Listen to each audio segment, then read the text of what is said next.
Hey, how's it going, Terrell?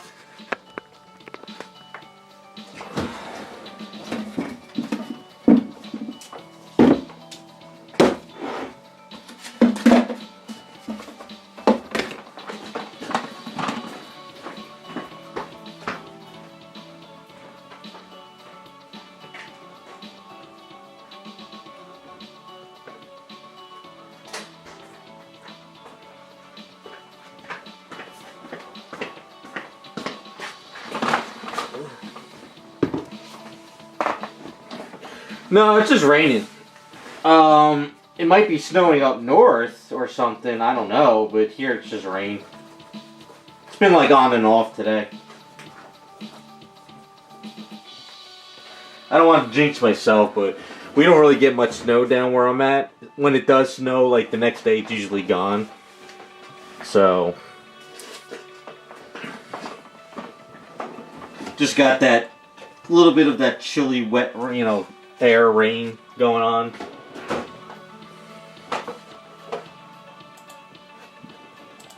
Let's see where I'm at here.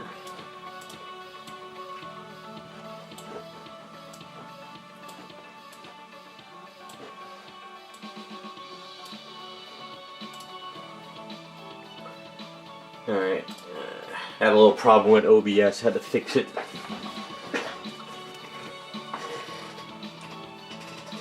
So, Raz.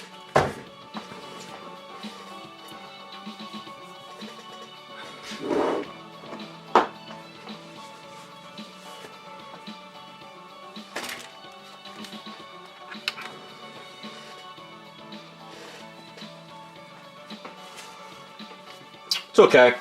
It gets here when it gets here. You can email it to me. If not, it's not a big deal.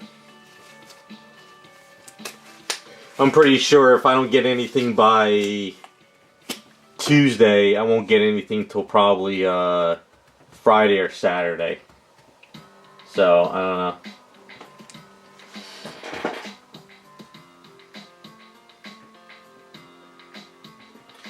Hey, what's up, Hugo? How's it going?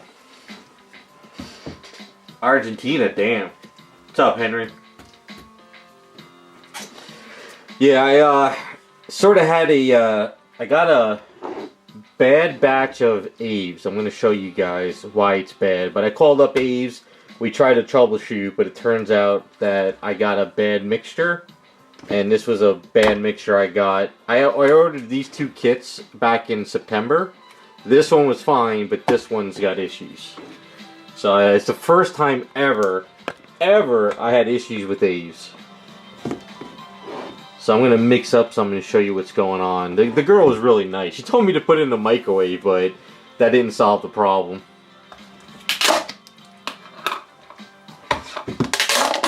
So it's hard to see. Yeah, and once I mix it up, you'll start to see it. But this red Aves here has little chunks of hard Aves in it.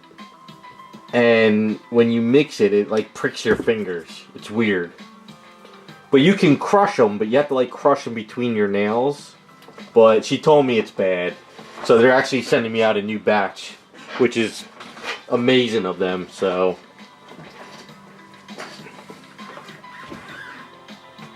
Kind of mix it up and show you what's going on. This is weird. I mixed it up and I was like pricking my fingers and I'm like, what the hell what's going on? So it's a little bit cold now. I threw it back in the refrigerator. She says I could sort of still use it, but to use it, I'd have to get all these little chunks out, but I'm not doing that.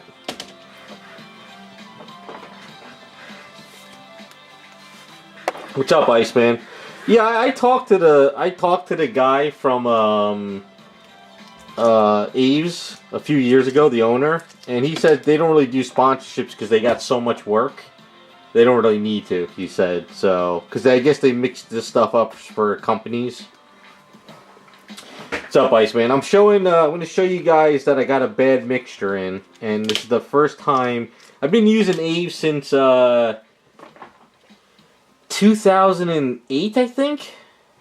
I think about 2008. Maybe earlier, but I know for certain 2008 I had Aves. And I've never, ever had this issue before. She thought when I told her it was like hard and crystallized. She thought it was the stuff up top, but it's actually the whole container. So I'm going to mix this up. It's kind of, you start like see like right here. You see this little bump right here? This is like a little hard chunk,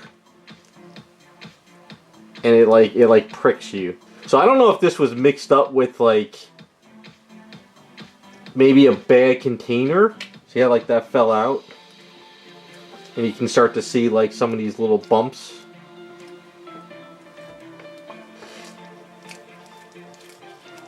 But she told me that nobody orders red, which is weird. She says they never have people order red. I'm like the only one. So this must have been sitting on the like counter forever. And I guess I just happened to have gotten like a really bad mixture. So see like this little chunk here? See how that sort of like kind of pops out? It starts to prick you, but you can like crush it. I don't know if maybe like the green was accidentally mixed in with it or something, or you gotta really soften it up and it starts to pop out.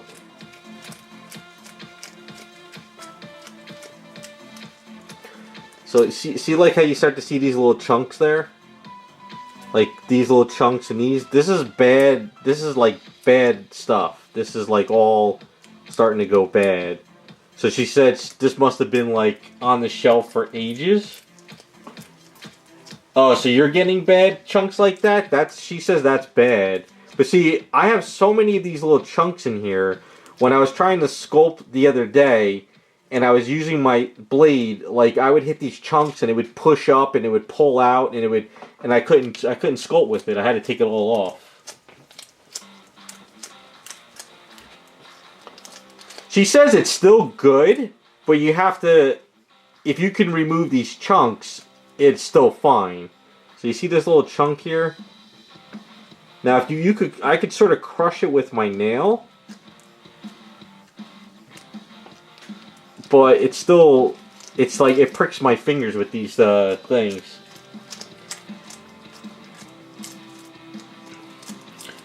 Well, if you had it for years, that's probably why. The reason why I like red is because I like the color against my gray primer. So you can see all those little chunks in there.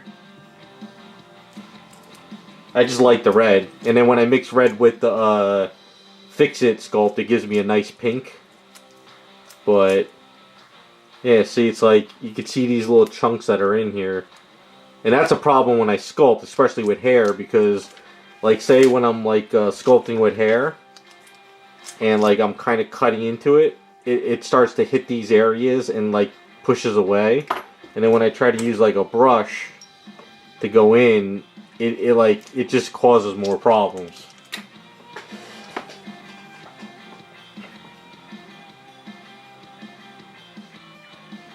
Yeah, it'll get crusty on top. Like this gets a little crusty, but this one is all throughout the container. Like I pulled this stuff out and I went to the bottom and it's still at the bottom.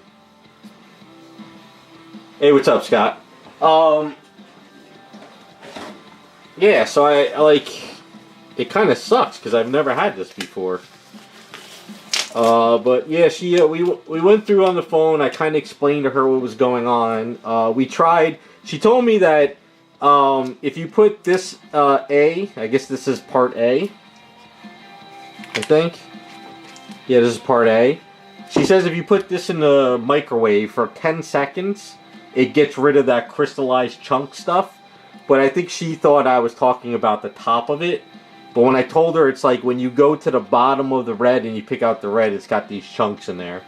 So she says after when I explained to her what was going on, better detail, and I tried to, she said, oh, we'll get you a new container. So the best thing I could do with this is use it as like a filler. Like you can see, see that chunk like right there, and then this chunk here, and then this one here. They actually like prick you. They're like come with sharp. But if you crush them, they almost go away, but not entirely. It's weird. Well, the problem is there's so many bumps. Like, I was sculpting some hair, right? And the problem is every time I pulled the brush down around the hair, you know, I was going with it, the bump would push this part over more, or it would kick up and it would go around, and I couldn't get that good hair smoothness I was getting, and it caused too many problems. So it's in there, like, especially once you soften it up. There's just too many in here. It's not like it's just a couple. They're all over the place. You can start to sort of see them, like one there, there, there, there, there, there. They're kind of all over. So it's alright. She's sending me a new batch. I mean, the way I look at it is I paid a lot of money for it, so I want the, you know, fresh batch. I don't want to have to deal with a bad batch. Yeah, see, you only get it at the top, which is because it's old.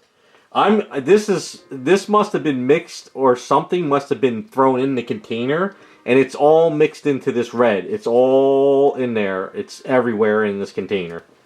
So this must have been mixed with, maybe there were some flakes of like an old red in the container, or maybe this is like the bottom of the mixture and some of it's crystallizing. You know, I don't know. Well, she said that I could either pick it out, which is, if it was just like a couple, it's not a big deal, or what I'm thinking of doing, which is going to be hard, I might have to see if I could come up with a way, and like you said, either a mixer or roll it out or something. But they're not big. They're not like huge chunks. They're like very, see how like it's like flat chunk, and it's kind of like thin. So it's kind of hard to crush them. So, but like I said, I'm just gonna use it as a filler. You know, I'll just kind of, like, if I have some hollow bases, I'll mix it up real well. I'll put on thicker gloves so I don't like slice my fingers, because the one I used on last night, it actually like pricked almost through the glove. So I'm gonna have to use like my thicker nitrate gloves instead of this thinner latex, and I'll just fill it in.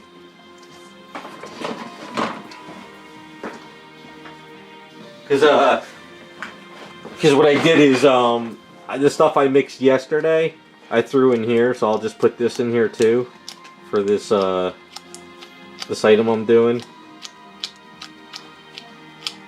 But I want to use it to sculpt with it. I just don't want to use it all as a filler, you know?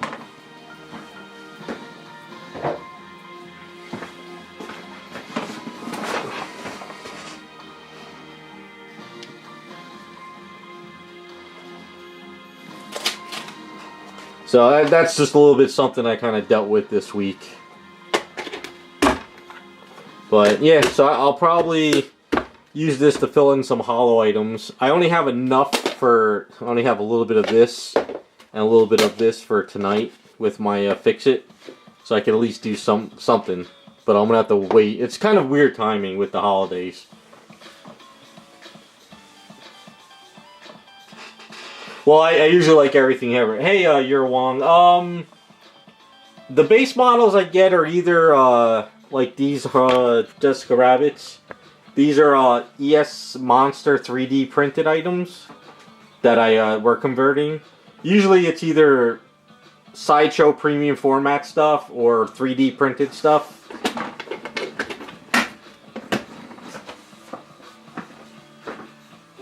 You know, like the Sideshow Catwoman, you know, bodies like this.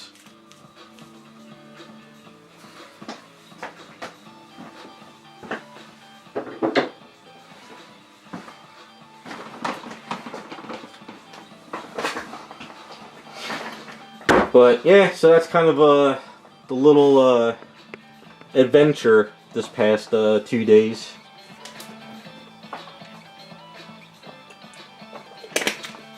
I just figured I'd show you guys just to give you an idea if you ever run into it. It's kind of funny though. I bought these two red kits at the same exact time and they came in the mail. This one I opened up right away. This one I put in the refrigerator. But this one has all the bad Aves, but this one was fine. So... Oh yeah, sorry, man. I did see the stencils. I didn't email you back because this week I had some emergencies with my father and his denture, so I was kind of all over the place with driving him to the dentist and trying to get that stuff fixed. So it's kind of a crazy week. It was a productive but not a productive week, if that makes sense.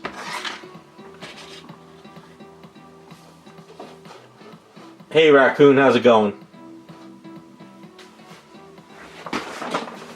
But I think the stencils will be fine for you.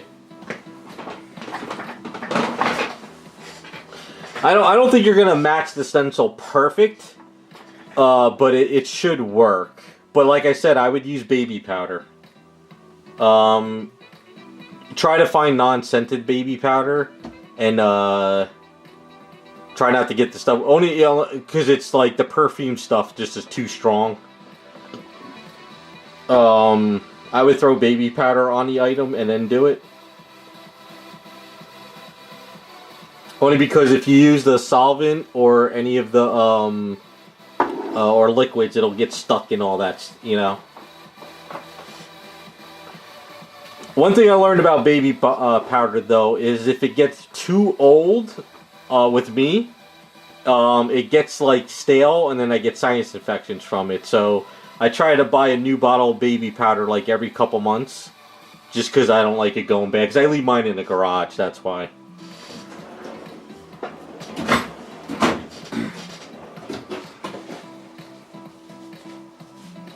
And you need to find. Hold on, let me grab my bottle.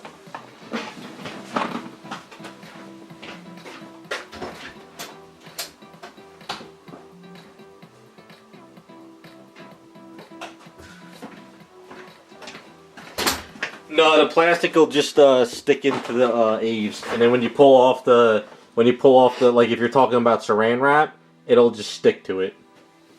I mean, you know what? Let me pull some of that Aves out of the base I just did, and I'll show you.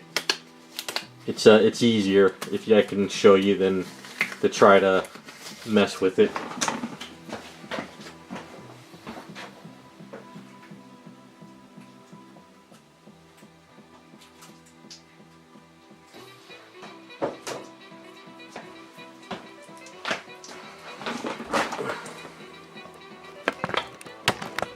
So, this baby powder, you want to try to get phthalate free.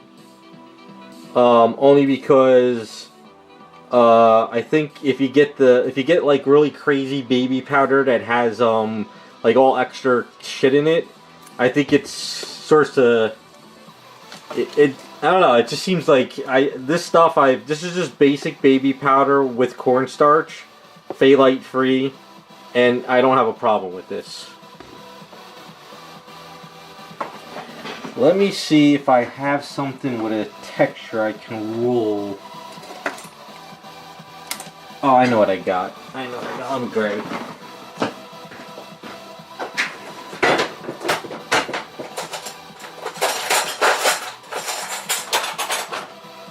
Yeah, we'll use this. This will work. Alright, so we'll do like two things just to show you. So you have this baby powder, this here, right, and this here. So if you use a lot of liquid and you try to roll this in here, right, this is metal, so it won't really bother. But if you have like little tiny details, what'll happen is if you try to sit there and stamp it, see how it kind of like pulls up on you? And then it'll start, that liquid will get in here too, you know. But if you use baby powder, you know, just you don't have to. If you could try to just get like it dried,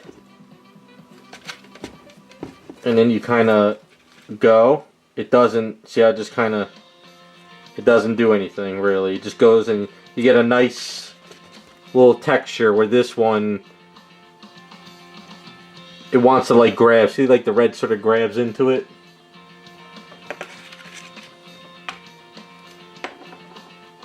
Hey, what's up, customizer? But yeah, just don't throw too much baby powder on it. Just try to get it dry, you know. And usually that works better. And I try to get the. This is mild or gentle. I got the scented one time from ShopRite, and I put it in the garage, and it dropped, and it went everywhere, and it was stunk up the garage so bad. So yeah, I mean, that's just me. But yeah, just try to. The baby powder works great. Keeps it dry, and you'll be able to sort of stamp it, you know, and it won't really cause much of an issue. Whereas the wet one is kind of all over. So yeah, that's what I would do.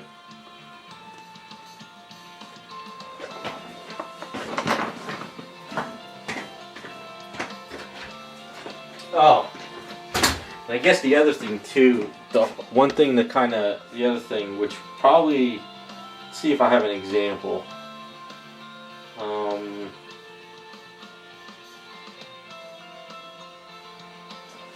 It's going to be hard to make sense of this, but I'll try and explain it.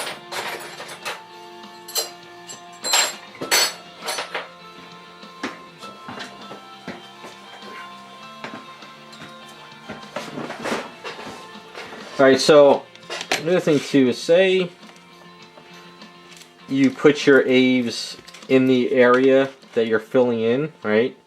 So say you put your Aves in here.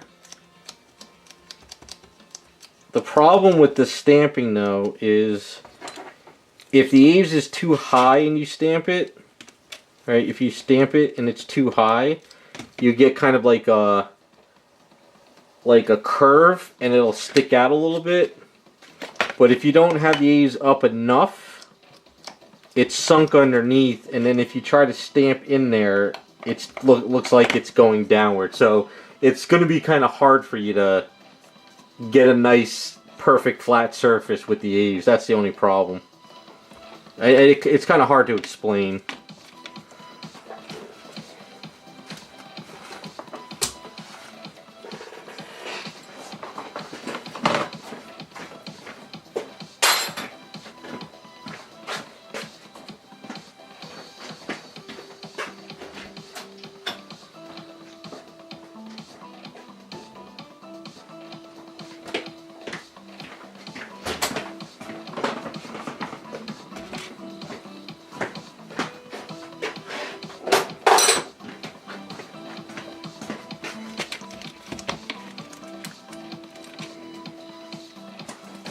Yeah, that's the best you can do.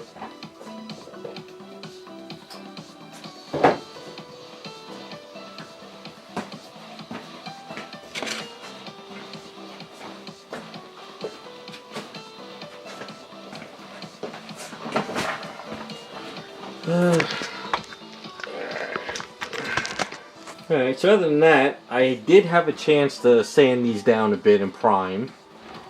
So I did sand her skirt up. And then I did sand her stuff as well. So I think I just have enough Aves to work on her tonight. I don't think I'm going to be able to do the belt tonight because I don't have that much. And I didn't have a chance to work on the nun. So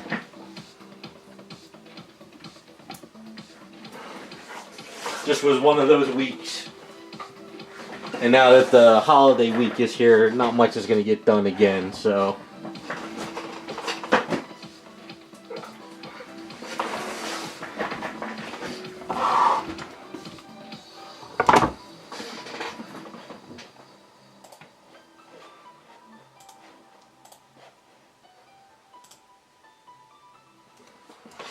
but I did sand a lot of her down.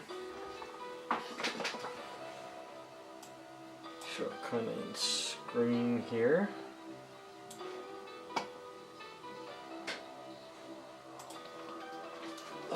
My week was all over the place.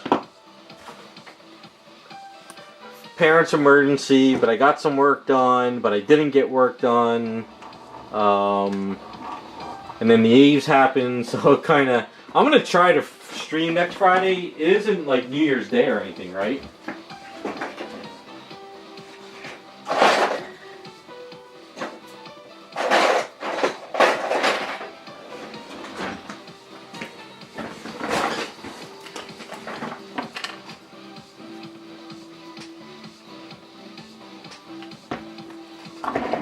This thing is all, it's not tightening anymore.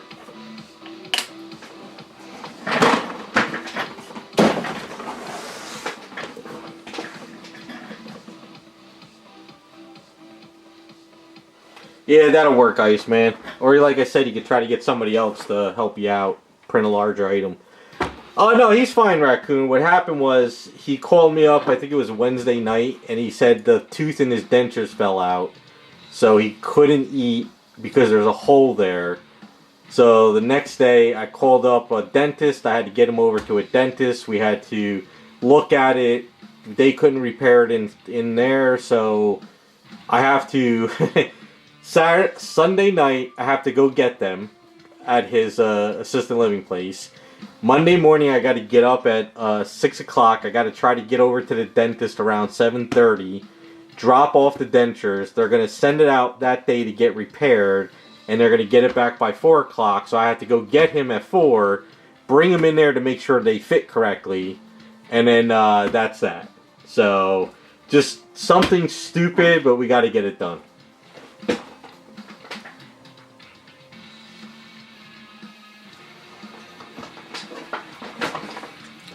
He wanted to just to glue it and with like super glue. I go, "Are you nuts?"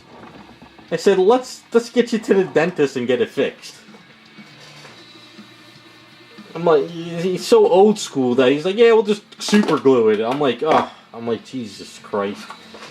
I'm like, this is my father, you know? Just duct tape and glue everything.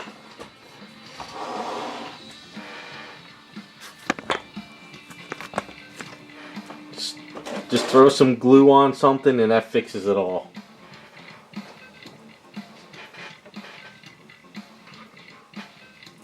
Yeah, I could use Aves or something. Because he called me, he's like, "You got any epoxy or glue?" I'm like, oh, I'm like, for what? I'm like, what do you need it for?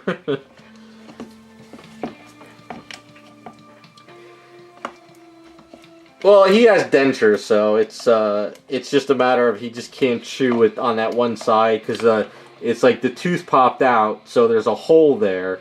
So if food goes through that hole, it'll hit his gum. So, but the dentists we found, they were amazing. They were so nice. They were like, I've never been to a dentist's office like that before, so it worked out pretty well.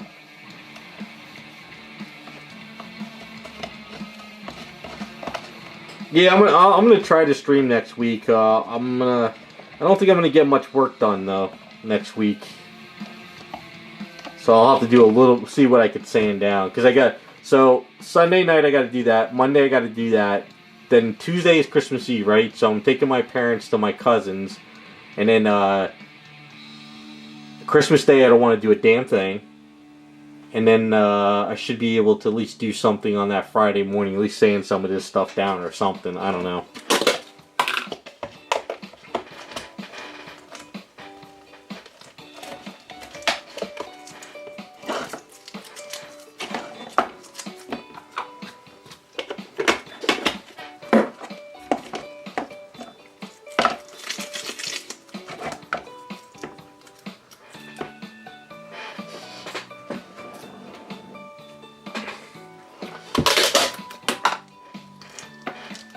I'm also toying with the idea next year. I do have a subscription through the Patreon for this Antarctica Breeze, but the Bed Sound site has a subscription. So I was thinking of trying to do some better music.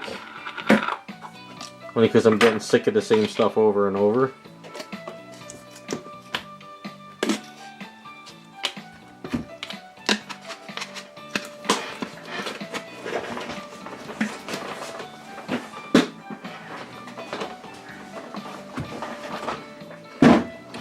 That or I don't know. I wonder if Rumbles you're allowed to play other music.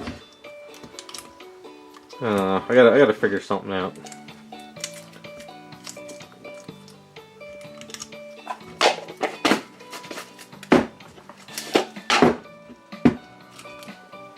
But with that being said, did you guys see the Superman trailer? I'm excited.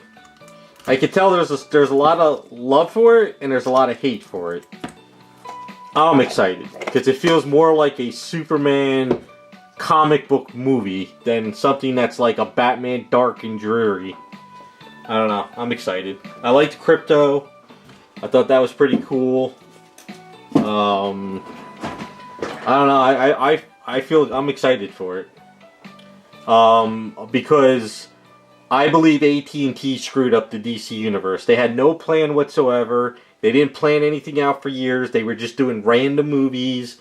All of these people are like, that's not my Superman. Henry Cavill's my Superman. But AT&T screwed that up. Not James Gunn. So, well, the good thing, Iceman, the Superman movie is not an origin movie. James Gunn's not doing an origin. Thank God, because I'm sick of the origin movies. Everybody already knows their history.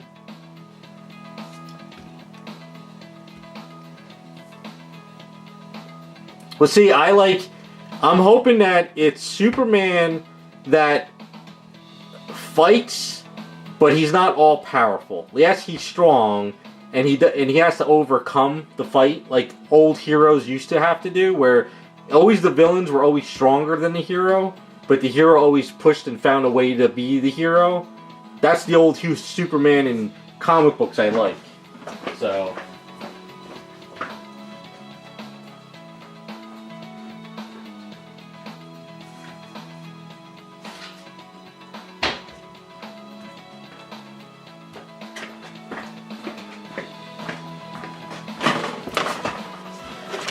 for me, it's like James Gunn's got a 10-year plan from what they said. He's got a 10-year plan. This is the start of it. He's a young actor that he could grow into as an old role.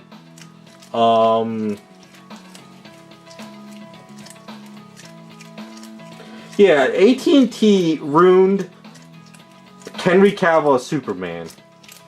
AT&T did not know what the hell they were doing. They made a Blue Beetle movie. They made the Suicide Squad. Nothing was uniformed and nothing was, even the Shazam movies. It was a mess. So, at least James Gunn is not doing an origin. He's starting off like his midlife, I guess, and we'll see where it goes. But the good thing is he's throwing in other characters into the movie. And it's a fan service movie, because I'm a DC fan. So, it's a fan service to DC fans. Whereas what Ryan Reynolds did with Deadpool and Wolverine, that was a fan service movie for fans that want it. So,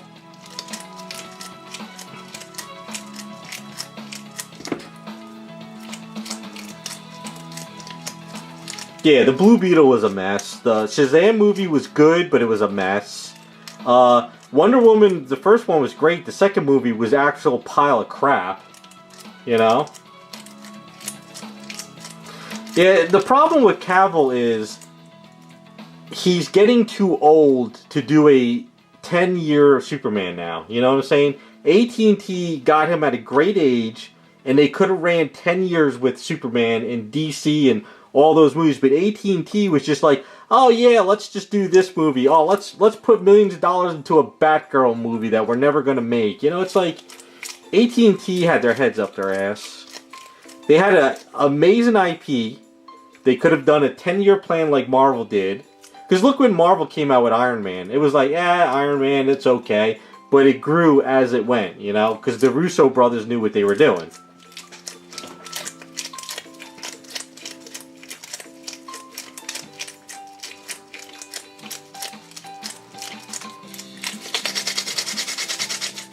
Yeah, if Todd McFarlane did a Spawn fan, I'm sure it would be good. But AT&T was trying to cater to all this modern audience crap, and it was just, they didn't know what they were doing.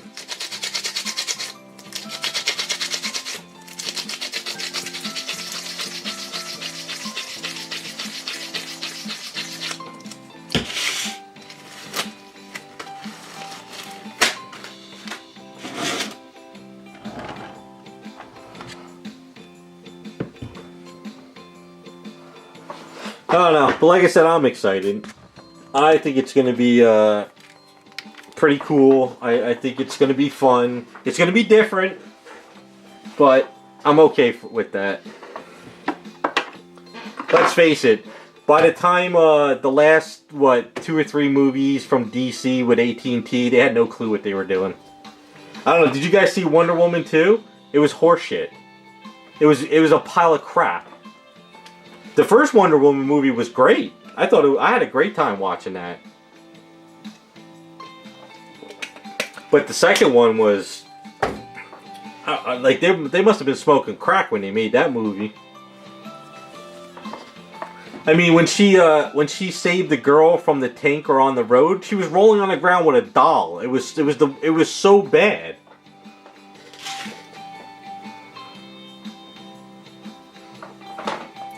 Star Wars is dead. Star Wars is gone. I wouldn't even put a second thought into Star Wars. They killed Star Wars. Like they ruined Star Wars.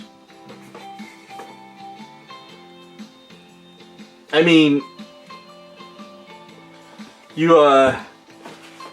Carrie Fisher passed away. Mark Hamill's lost his mind over politics. The dude is just completely lost his mind. Harrison Ford does not want to do any more of that Star Wars stuff at all. He's done. They did not know what the hell they were doing.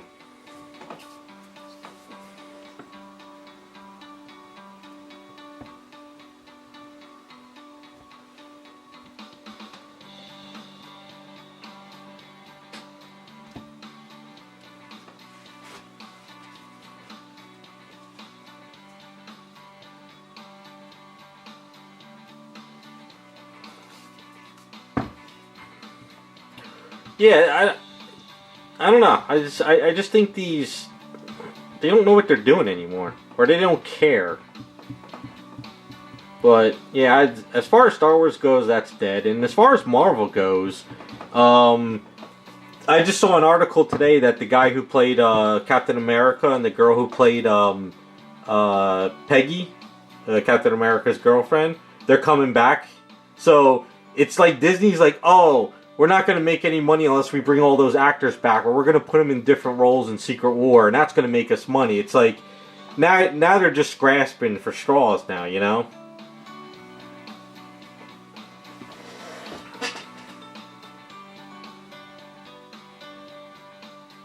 Jamie Foxx, is he supposed to play Spawn?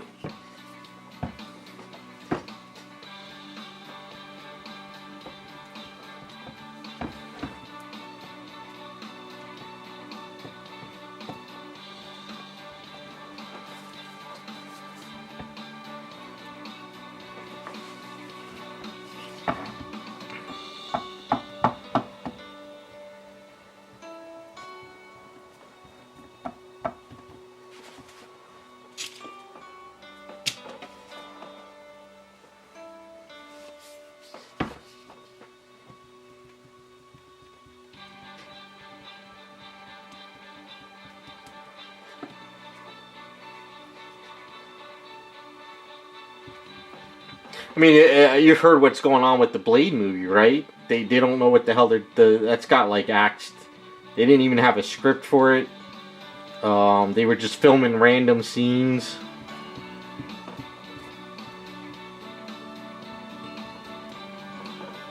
I don't think Disney wants to sell Star Wars. They actually think they're gonna still make money off of it. I don't know what the hell they're smoking. Everybody says they killed the IP. It's dead.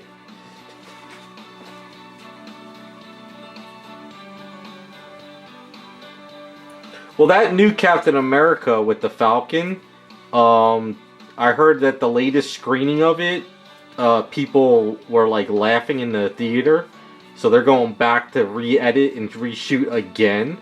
Like, I mean, how can these movies like Disney and stuff put all this money into a movie and have to go back and reshoot it over and over and over? Like, can they not get their act together? Yeah, Wesley Snipes was amazing. I mean, you can't beat him for being Blade, you know? He is pretty much Blade.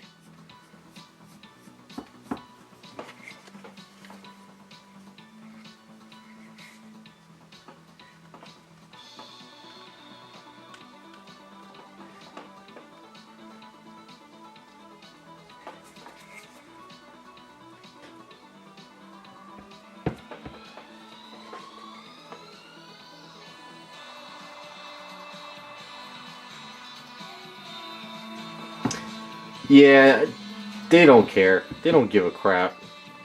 They don't want to make money anymore.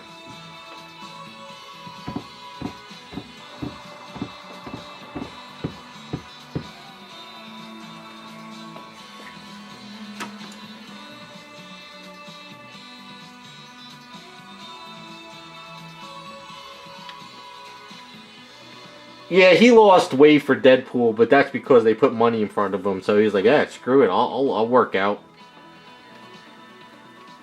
I mean, I would too.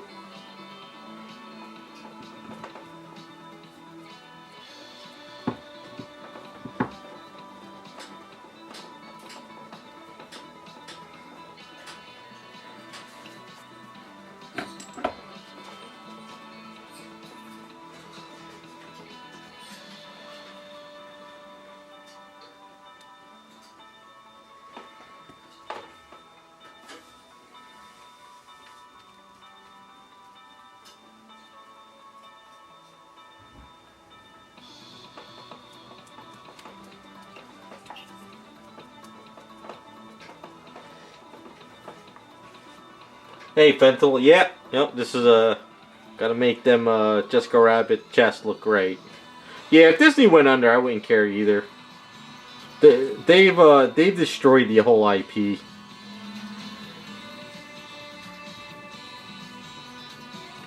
I truly believe that the Russo brothers did an amazing job with Marvel, and I think Feige was like, "Oh, you guys made it to the point where now, no matter what we make, everyone's just gonna rush out and watch our movies, so we're not gonna pay you money anymore."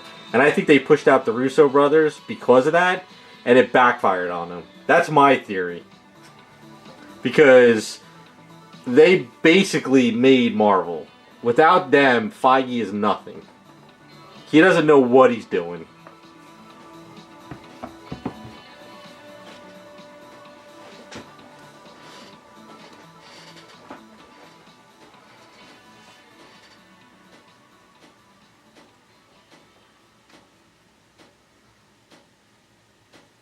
Just like Kathleen Kennedy, I truly believe she does not like Star Wars. I truly believe she did not like the Luke Skywalker character. And I think she just hated everything Lucas did, and she wanted to make it her own. And that backfired because that's not what the fans want, you know?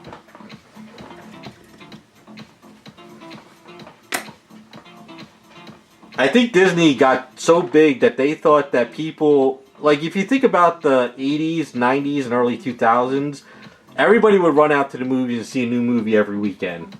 Whether it was a blockbuster, whether it was a good movie, they always made money on everything because it was a different time. But I used to go to the movies and I was like, this movie is shit. Why did I go to this movie, you know? But we would just go there to do it. And I guess they got so big to the point where that doesn't work anymore. People are sitting home, you know? They're like, people don't want to watch crap anymore.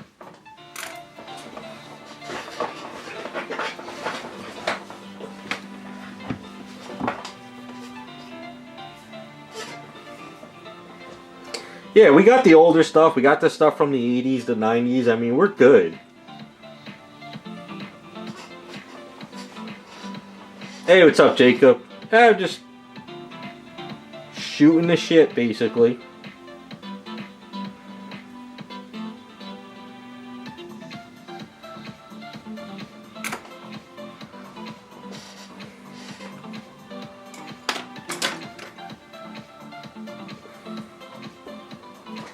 It's kind of weird, man. I remember years ago we could sit down and everyone would talk about how cool this movie was or how cool that was. But these days it's like just nothing is good anymore. Never have a conversation with my friends saying, you know, oh, this movie's awesome. The only thing we will talk about is like the old Transformers movie or how the old movies were so good back in the day. It's really ever we talk about.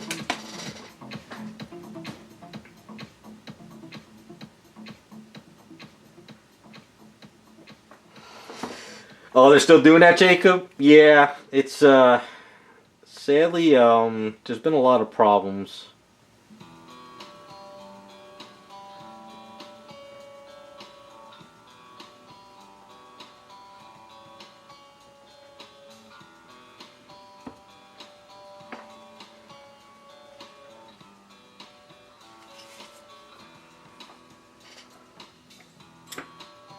Yeah, you know what they do is they probably have a blocker or whatever. People figure out a way around it, and then they have to do it again. So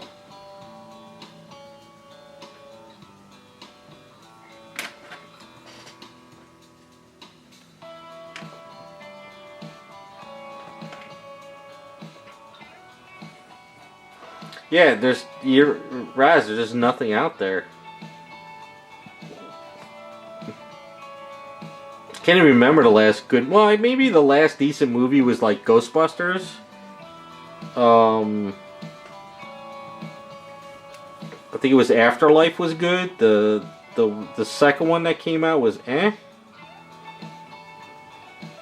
it was more of a fan service movie, I guess.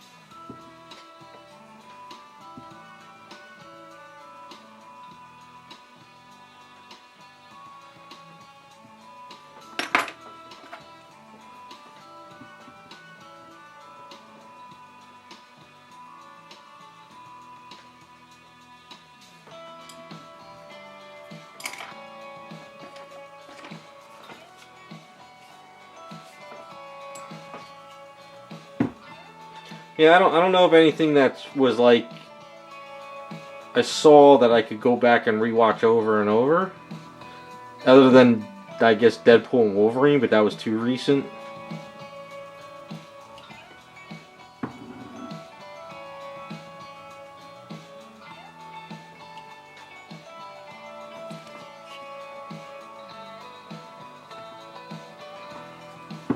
Like that.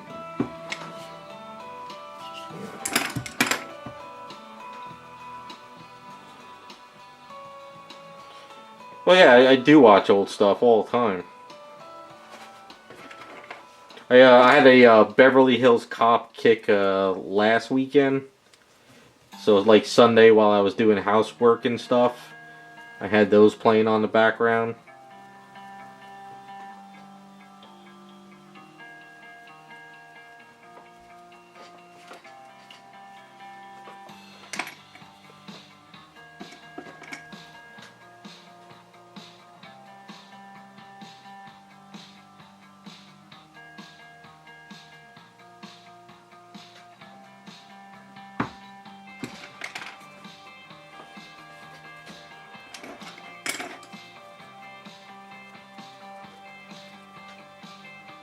Gonna binge The Boys on Christmas Day. Figure haven't watched that season yet.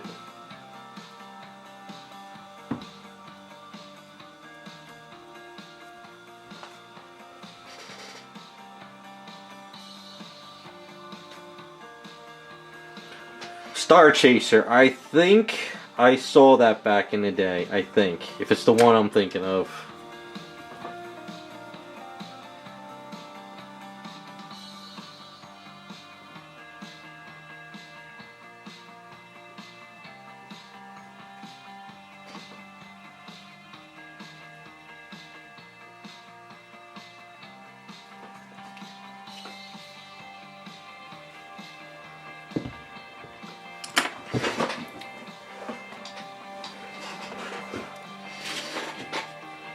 I'll have to check it out.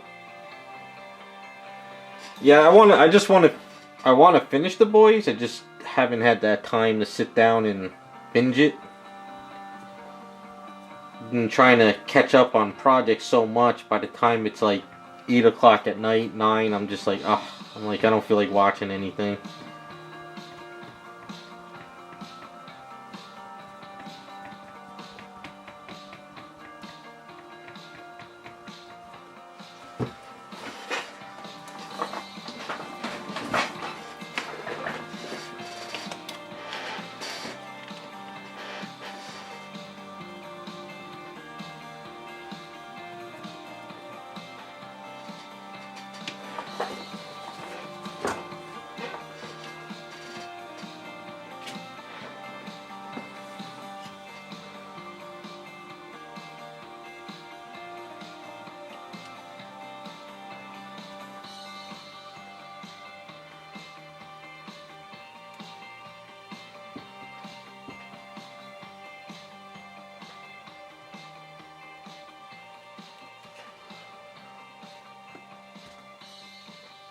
I got my friends coming over tomorrow. We're having our little get together. I need a break, but I'm gonna put on the TV for like just repeat all day long. Die Hard, Christmas Story, Christmas Vacation. Just have those running all day long. A little bit of a Christmas get together type thing.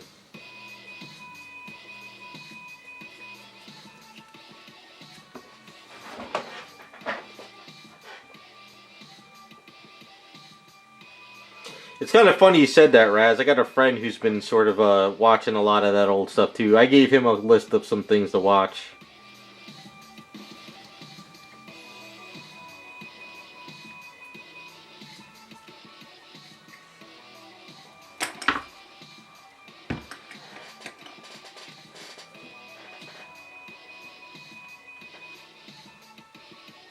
Jingle All the Way? I really didn't like Jingle All the Way. I know that's gonna probably make some people angry, but I just like my top 3 Christmas movies. Terrifier 3? You know, it's funny you just said that. That's that guy with the white outfit, right? The clown? I just watched yesterday while I was doing some work, what is it, Found Flicks, where it's ending explained. And he explained the ending of that. And because I'm not really into horror movies, but I was kind of curious on that.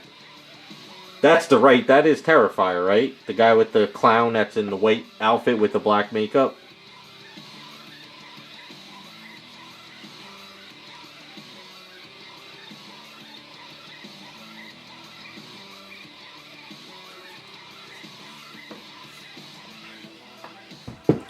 Yeah, I watched Ending Explained on that one because I was just kind of wanted to. I was kind of curious. See, I'm not into horror, so I really don't like to sit through horror movies, but I do like to watch those Ending Explained stuff so I could just get a gist of what I missed. So that was the one that went on yesterday. So it's got that 80s, 90s vibe to him where he's kind of like a character that always keeps coming back, I guess. You know? But it's got a little bit more of a demonic hint to it, I guess. I don't know. I didn't see the ending of the first 3, so I should probably go on this channel and actually watch and then explain for the first 2 movies of it. Die Hard is a Christmas movie, and if you say it's not, we might have to ban you from chat. I might have to ban you from chat, because that is a Christmas movie for me.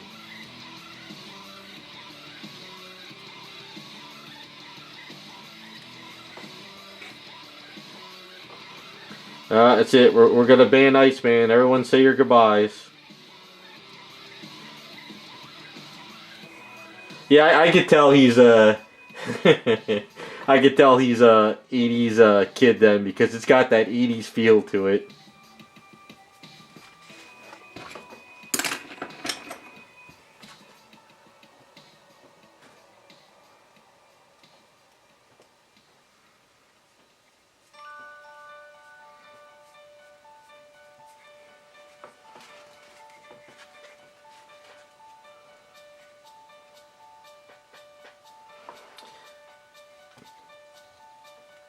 Nope, Die Hard is a Christmas movie. It was around Christmas time. It's Christmas.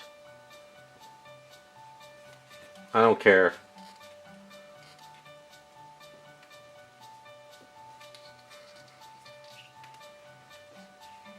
Hey, look at the other actors that say the movies they're in were really good movies and they sucked. So, I don't care what the actor says. It's a Christmas movie, damn it.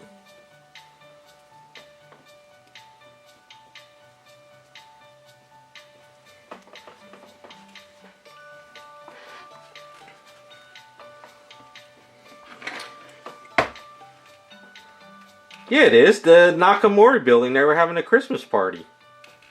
And everybody was at the, whatchamacallit, the airport.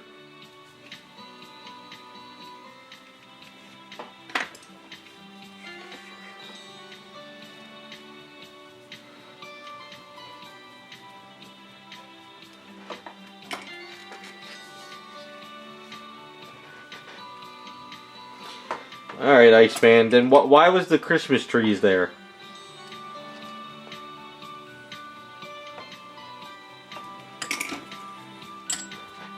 I don't know, guys. I think we're gonna have to get on Iceman's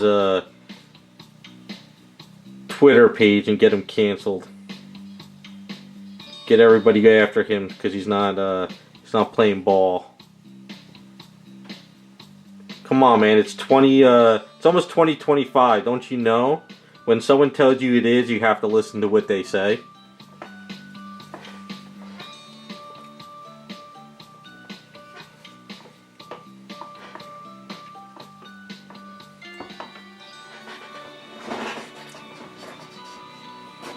Well, we won't call it leftist. We'll call it I don't know. We'll call it Gen Xist because that's our movie from our era. So.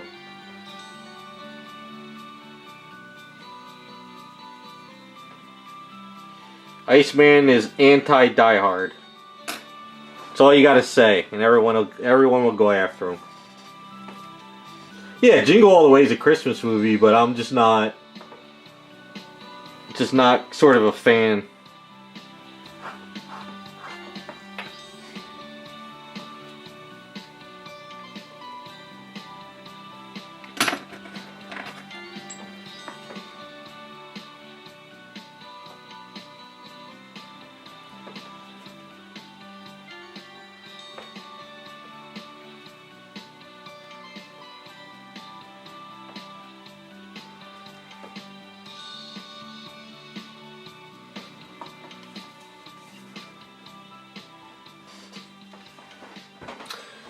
Yeah, Gremlins is definitely a Christmas movie.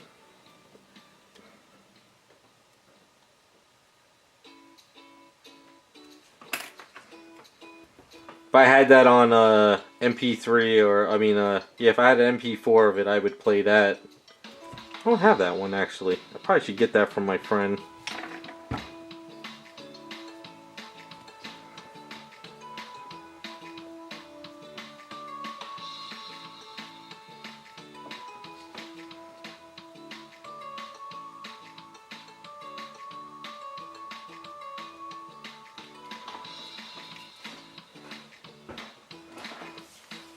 Yeah, I haven't seen Gremlins in a while either.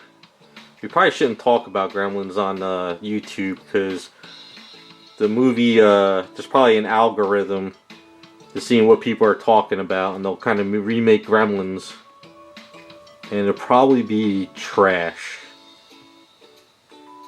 So let's not screw up the algorithm.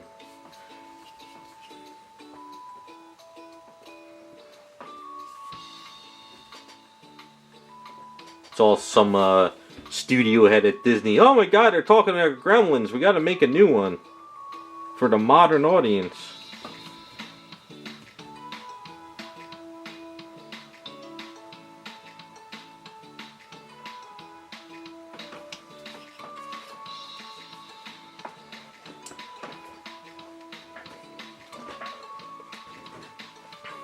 Everybody had Gizmo stuff back then. Everybody. Everybody had their pencil eraser tops with Gizmo on it.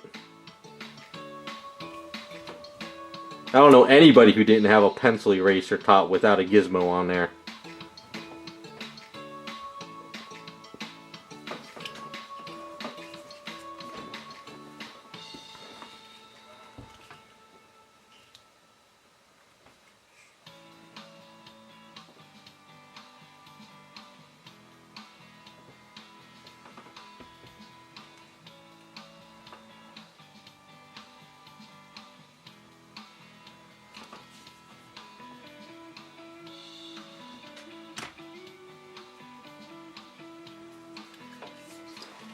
Yep, they're listening. You know, they probably will. I think they wanted to do a remake. I think when Ghostbusters 2016 came out, I think they were talking about like Gremlins. But I think with all the backlash, I think it stopped. I think. I know they at one point they were talking about it.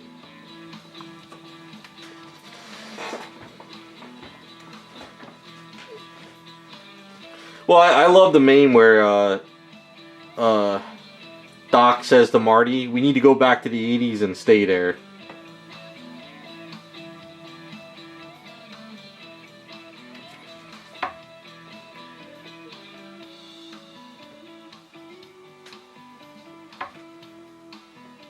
Sad thing is a lot of that, some of that really cool, fun 80s stuff probably deteriorated now. Probably a lot of that stuff couldn't stand the test of time from materials it was made out of. Like all those clothes and stuff. I think Raccoon, for some things you have to stick with the puppets, and it's got to stay there. You know, like Yoda. Yoda needs to be a puppet because that feels a little bit more of that alien look. Whereas when you CGI him, it's kind of eh.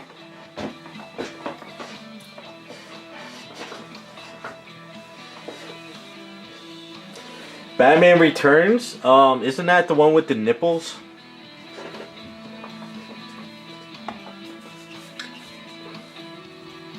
That's the one with, what's his name? Right?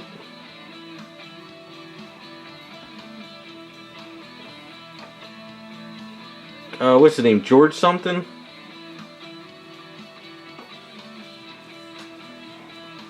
Returns was Penguin and Catwoman. Okay, see, this is how long it's been since I saw those Batman movies, and I'll get hate for it. I am not a fan of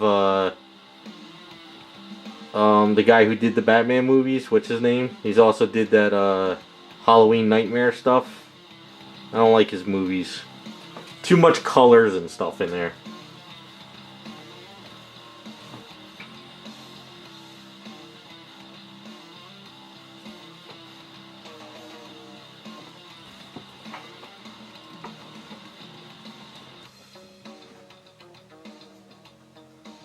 Yeah, I want to ban myself. Now, who's the one who did Nightmare Before Christmas? What's his name?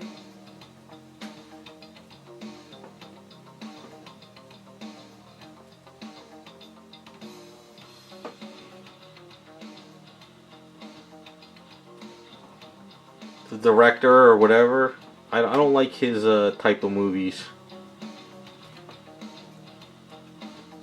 Michael Keaton was great. Michael Keaton was amazing in the Flash movie. Tim Burton, yeah. I'm not a fan of Tim Burton stuff. I never really was. But if we got a Batman movie with the way he was in the Flash movie, I would be ecstatic because he was absolutely amazing. That was Batman. He was fighting, he was getting hit, but he would use the boomerang, the batarang. He would hit the wall and hit the guy behind him. That was like that's Batman. That is what Batman does. The Batman with the AT&T, the Ben Affleck, that Batman, horrible Batman, horrible.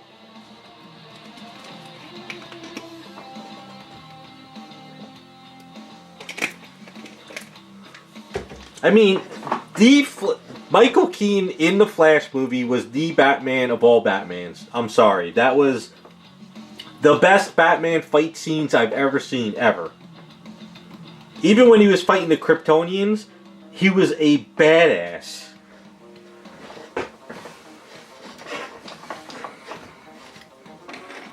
All you need to do is, for now on, when you make another Batman movie, just follow what they did with the Flash Batman, and you got a good Batman. That's it. That's. I think when the Flash movie came out, and my friend gave it to me on MP3. I mean MP4. I watched the scene 1,000 times of Batman fighting, and also when Superman and Supergirl were next to each other. I geeked out on those two things. Seeing Christopher Reeve Superman and Carter or Slater. Wait, was it Carter or Slater? Supergirl standing next to each other. I geeked out. I think I watched that scene like 1,000 times.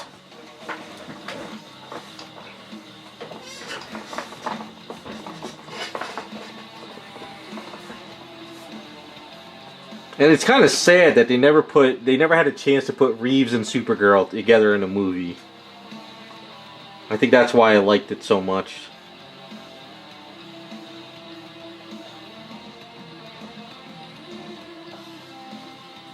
So while the Flash movie was kind of crap, there were at least some good things about it.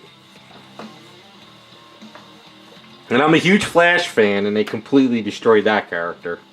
So AT&T screwed that up.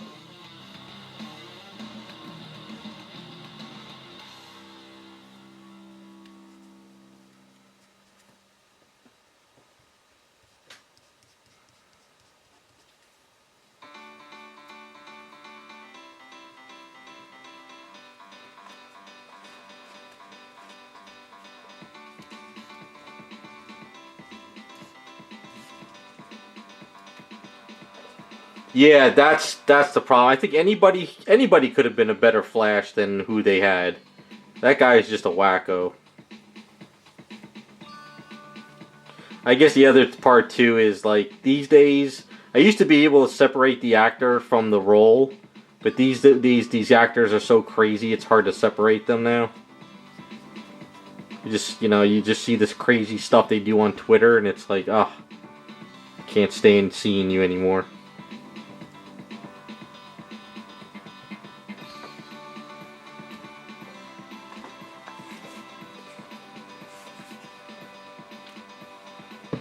Yeah, send it to me. I'll check it out.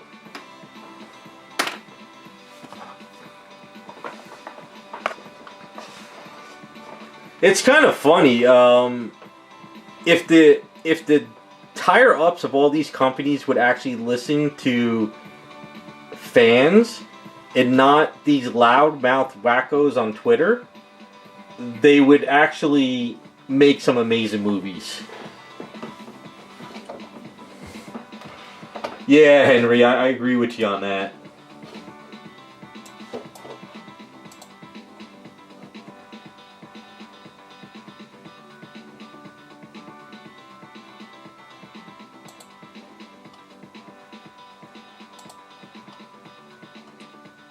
Oh yeah, I've seen that before.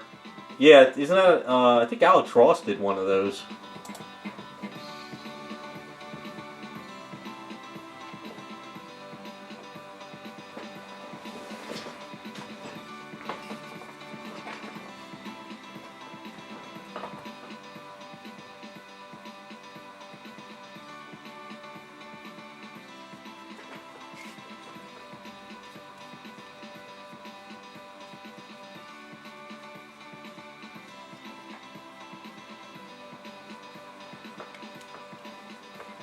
I think the bottom one is Alex Ross. I think the other one is just a Photoshop artwork.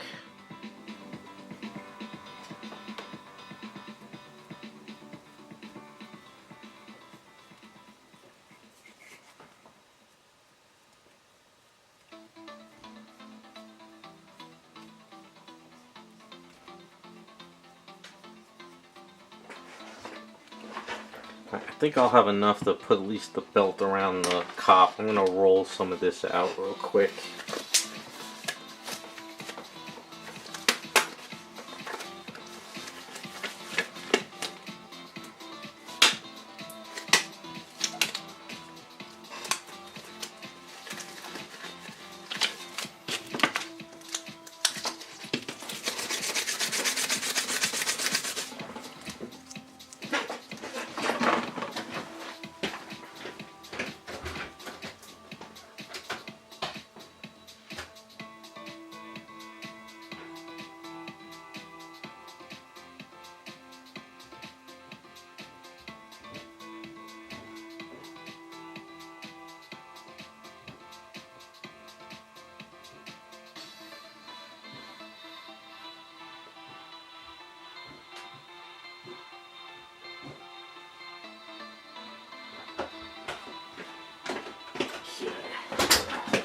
Let that sit up a bit.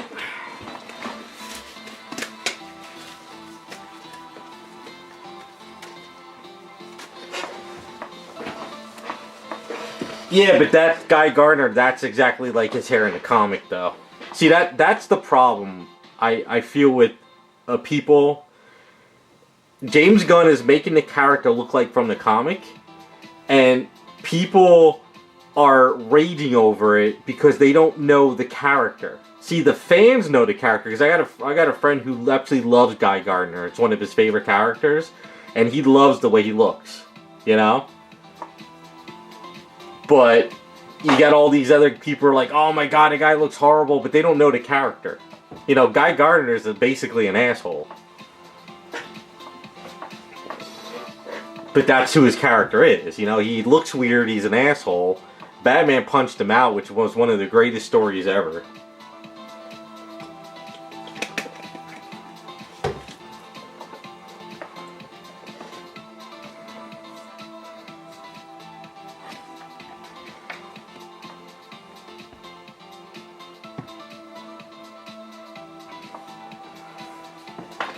He runs his mouth a lot, you know? He runs his mouth a lot, he says what's on his mind, he's an asshole, he doesn't shut up, you know, but he's still a hero, so.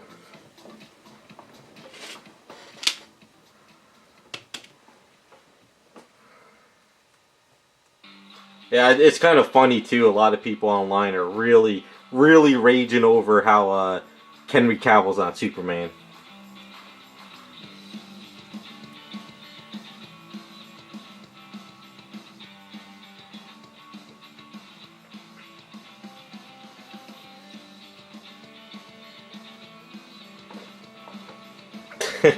Yeah, I had never read that. He got the Red Lantern? That's funny.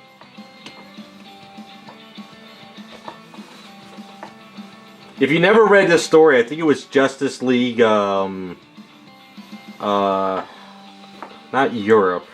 Justice League International, was it? Where Batman slugs Guy Gardner. It's a really great story. It was actually a good comic, too. Wasn't International, Justice League International, I think that's what it was.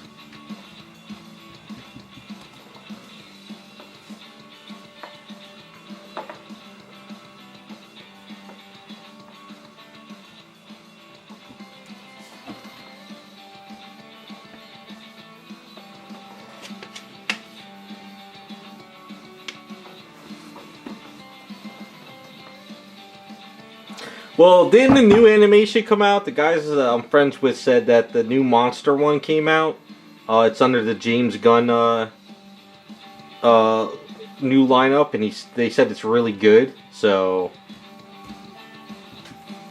yeah, DC animation has always been good because the guys who run it are actually old DC writers. That's why that's why the animation was so damn good, because they knew the characters.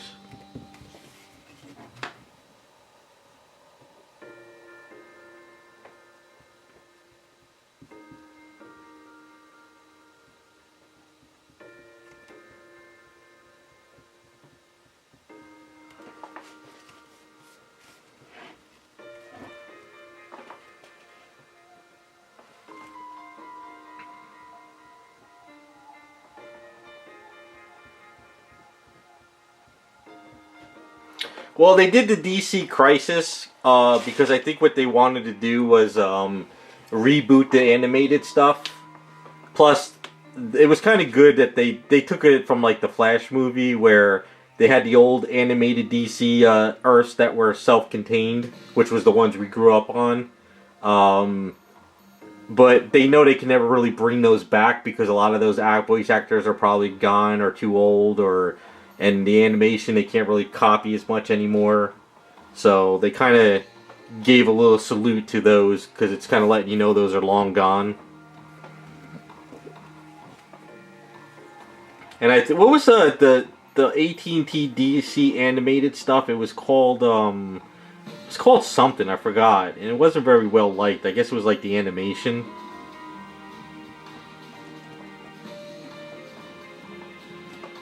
Well, I don't know what they're how they're gonna restart the DC stuff after the Crisis.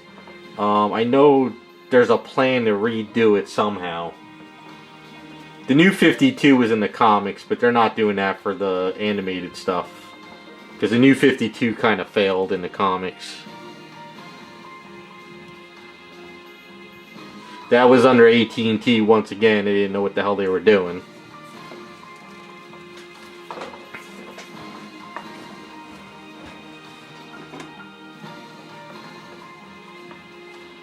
Yeah, the monster stuff that came out. I didn't watch it yet, but I know that's kind of the start of the new stuff. What did they call the DC animated stuff? It was like Dark, New Age Dark or something. I don't know. And like a lot of people just didn't like it. So that's kind of why they rebooted everything.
Well, the Flash, kind of, with the Flashpoint, he kind of rebooted it too many times, so they kind of, with Crisis, they realized that it kind of screwed it all up.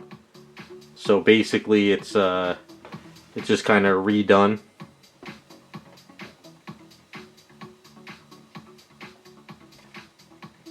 Yeah, but we'll see what they do. I'm pretty sure whatever they come up with, it should be good. The animated stuff has always been good. I don't think they're getting rid of the guys that have been doing the animated stuff. I'm sure they're keeping them.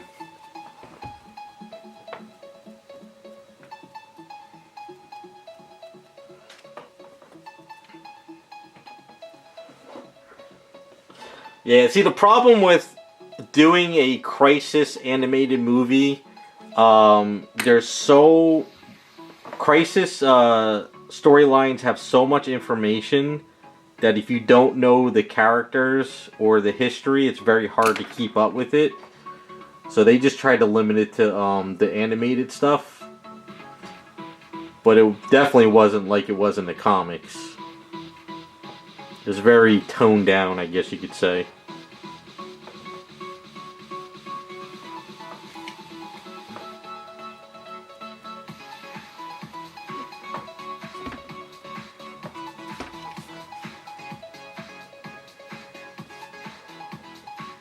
Yep, it was 3 parts.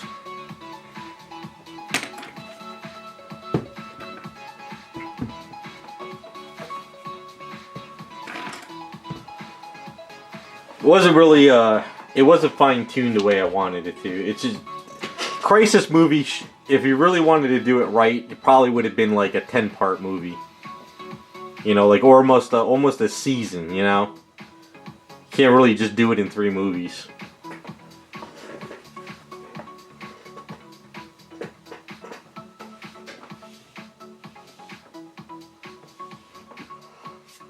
Oh, the Marvel Rivals? Yeah, I love the drama over that. It is so funny about the drama because there's attractive women in it. It's amazing how many people are losing their minds over it. Like the girl Luna Snow, she's a part of the Future Fight game, and she was introduced into the comics. And in Rivals, she looks attractive, so they're all flipping out over it. It is hilarious.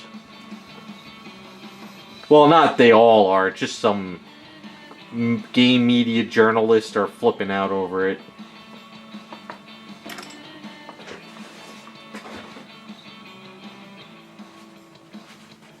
Well, Rivals is still in beta, isn't it? I don't think it's even live yet, right? Because I saw a video where before the match starts, Doctor Strange could put a portal in front of the other team's door, and when they jump out the door, they all die. So it's completely unbalanced, but it's supposed to be a clone of Overwatch, basically.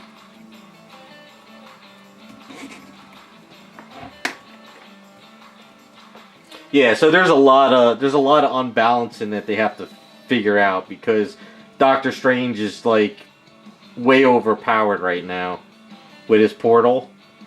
There's no way in hell before a match starts you could put your portal in front of the enemy's base and have them jump out and die over a cliff. That's the dumbest thing in the world. You know, I can't believe that the developers never even thought of that before even going into a beta, you know? I mean, that right there is like just game breaking.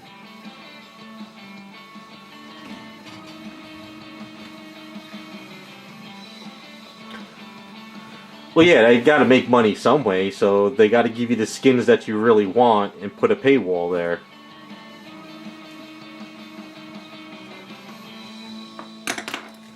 Come on, man, you're not new to all this stuff. They always give you what you want behind a paywall.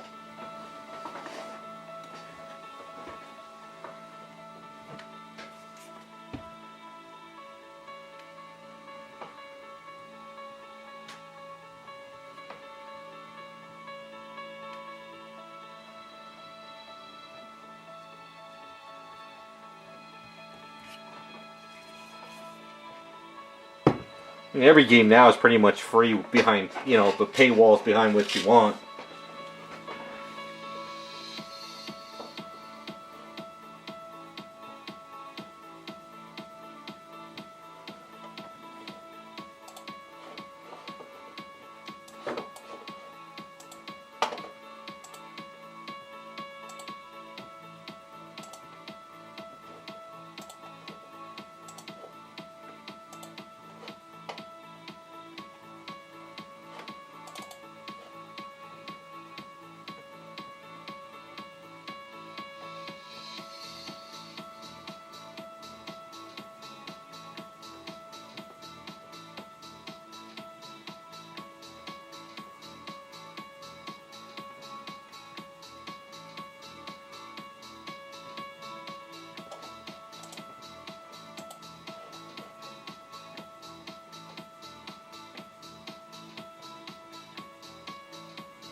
Sorry, I'm just reading something.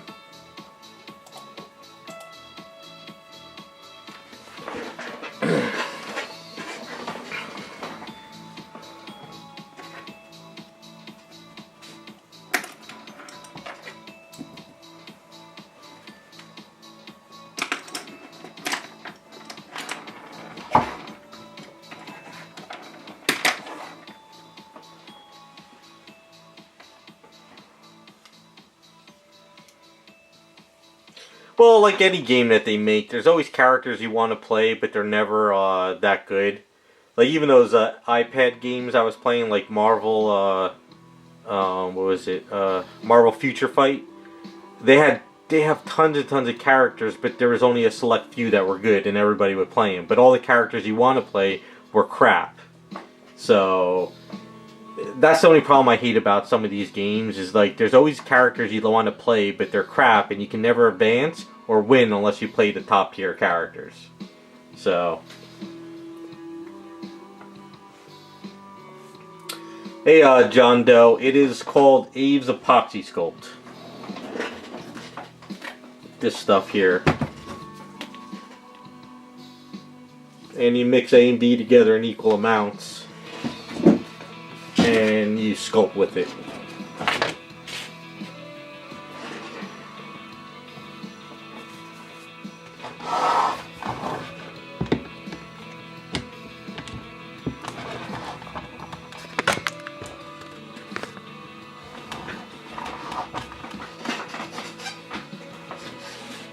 Yeah, I'm hoping one day somebody makes a really good DC game with all these characters. They did make sort of a game on iPad, but it was kind of crap.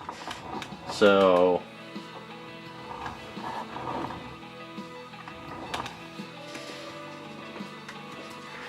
John Doe, basically they have different colors. They have... It's just the color red. It's not that it does anything different. It's just red. So when you mix these two together, you get the sculpt with it, and then in 8 hours it starts to cure as hard as a rock. I like red because I prime in gray, and I can see where my red is sculpted. That's why I do that. They also have... So you can get it in any color you want. It's up to you. They have natural, they have bright white, they have black, they have green, orange, whatever you want. They also have Fix-It Sculpt, which is a little bit tougher. So I usually mix equal amounts of all four, and I get a nice good pinkish color. And that's what I use the sculpt with. But the Fix-It is... It's kind of like more of a natural color, but it's not, you know, it all depends on what you really want. Let's see, this one goes here, right? I think, yeah. And then I use their smoothing solution to soften it up. Go to Aves Studio, and that's where you can order it from.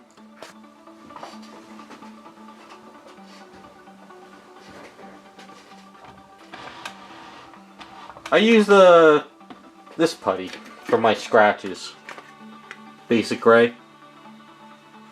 Yeah, no problem, John Doe. Any other questions, go ahead and ask. I'll try and help you out.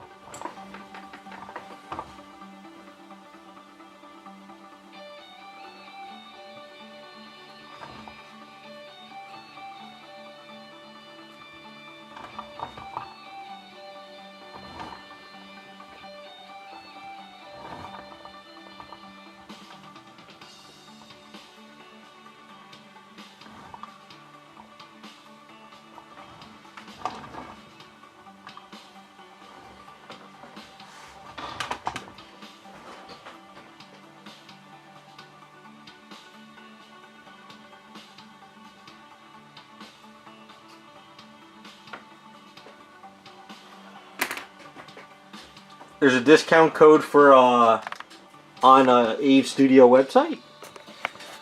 15 or 20, really? Damn, if I had some funds, I would order another batch, but I'm gonna be not gonna need it for a while, so try not to order too much when I don't need it.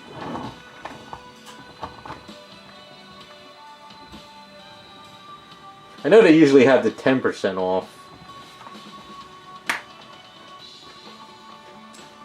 I didn't get an email for 20 or 25, so I must have missed it maybe. I'll have to check my junk mail.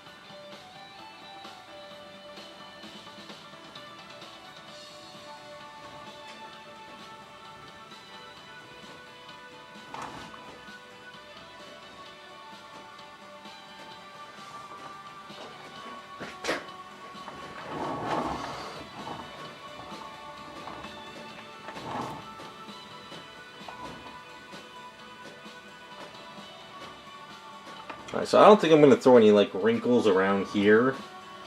I'm going to just keep it tight around there. I think that'll work better for Jessica.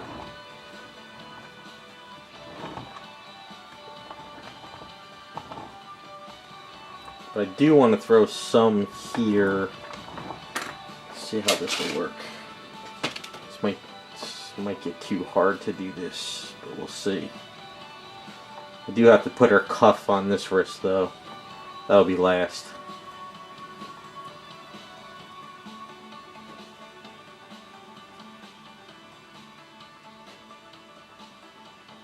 Alright, so it's 10% with the emo code. You get extra 5% of this. Sweet. Alright. So 15%. So more or less, it's basically free shipping.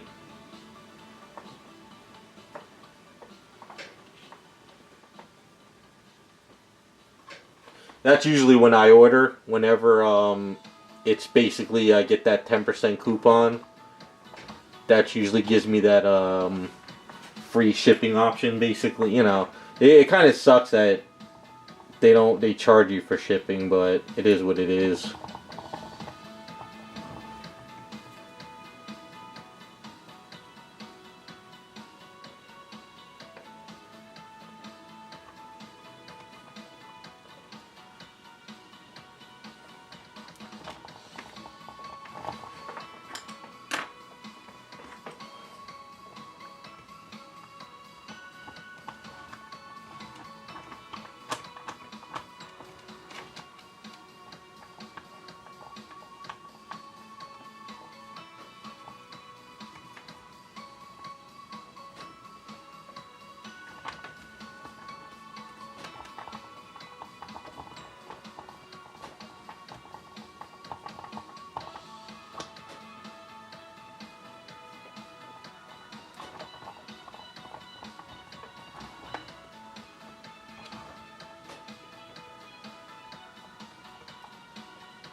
I didn't see anything on Amazon. I didn't really check, but I didn't really see much. I don't think if they're doing the sales on their site, they're not going to do it on Amazon. Could be wrong though.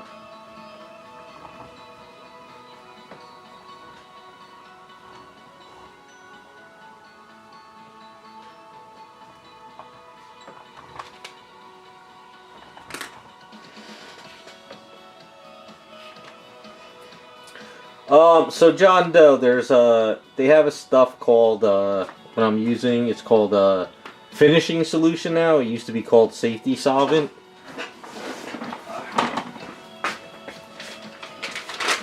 It's called this stuff, finishing solution, and that's what I use to soften it. And I clean out my brushes in this cup, and then I use soap and water. But I buy a lot of brushes. I don't use like one brush for everything. So I use a lot of brushes and I go through a lot. So it's not just one brush forever. Hey Collective Minds, how's it going?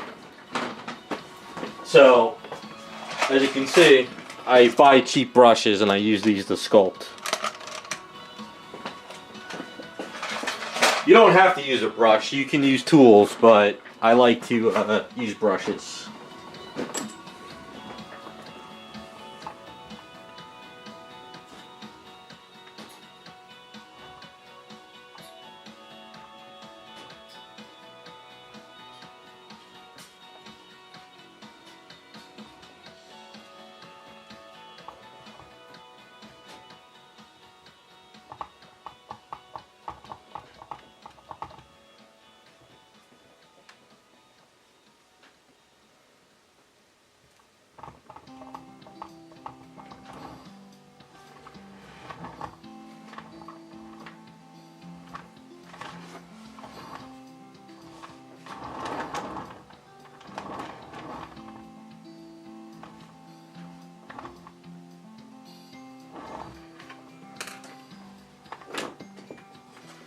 I can find my dentist tool. There it is.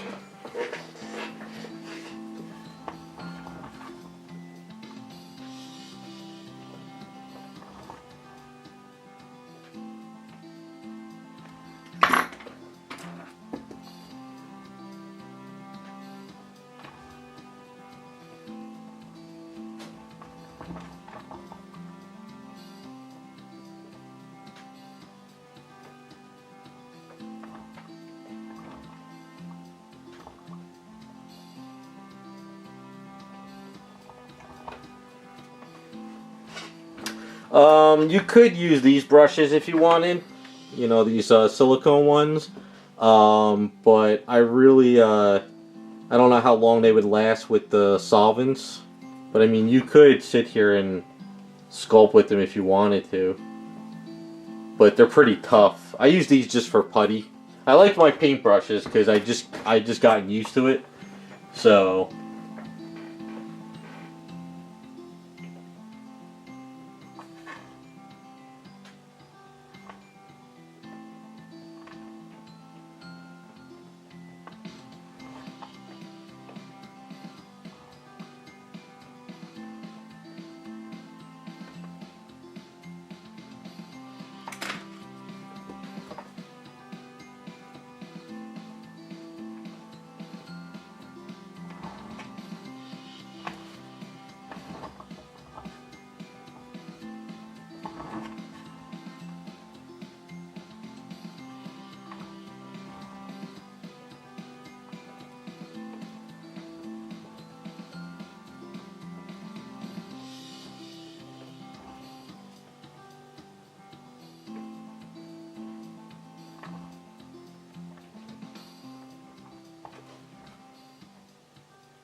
Well, I'm trying to make it look like she's got her hand pushing it at least.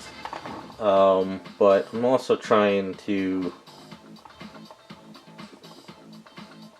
not overdo it. I don't know. I gotta see if I'm gonna put more under the fingers or not.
Like, I don't mind that the fingers are raised here, but the problem is how am I going to paint under it?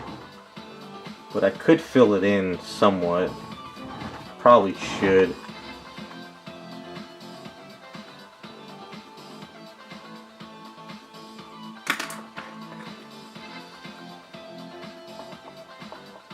So I wasn't sure how far I was going to sand down.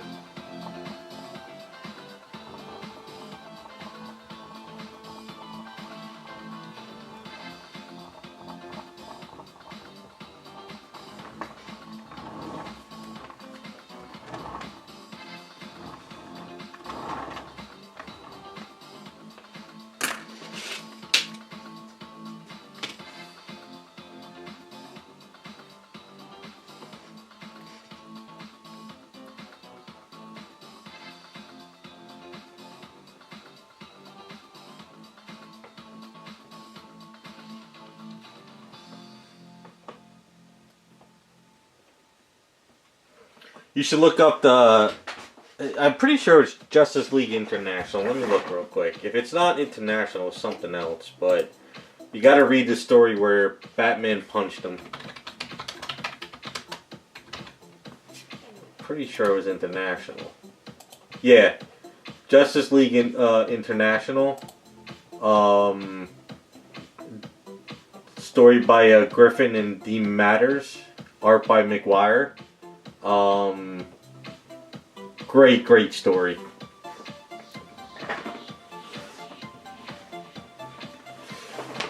No, I am not going Savage breaking these fingers because that means I have to do the whole wrist over. Because I think what I did is because I'm looking at it now and I kind of curved it in, so I'm gonna put Aves in there. We'll kind of fix it up a bit. We'll make it work. We'll make it work.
Well, I soften it up with the safety solvent. So what I do is I put my finger in the safety solvent and I use this and I soften it up and it gets softer. Well, it's called finishing solution. It used to be called safety solvent, but they changed the name and that's why it's all soft. Now, the black is probably going to leave a lot of residue too because it's got a lot of ink in it. I've used their black one time in the past and it was just too was just too much ink in there. That's why I like the red, because the red doesn't leave as much residue in far as color.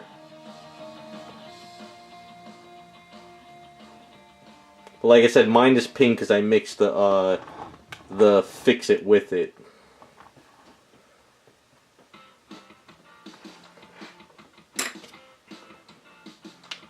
Sorry, I'm getting off the camera here.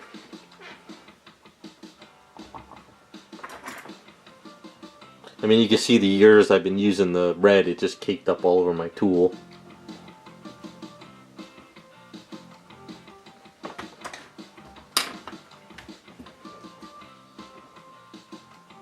You really shouldn't, if you want to use Aves and you want to get used to sculpting with it, you need to get their finishing solution. It will make your life a lot easier making it softer and smoothing it out. You can't use water and you can't use rubbing alcohol. You really need to get their solvent. For those in other countries who can't get it, it's harder for them, but you really want to invest in it. It makes life and sculpting so much better with this stuff.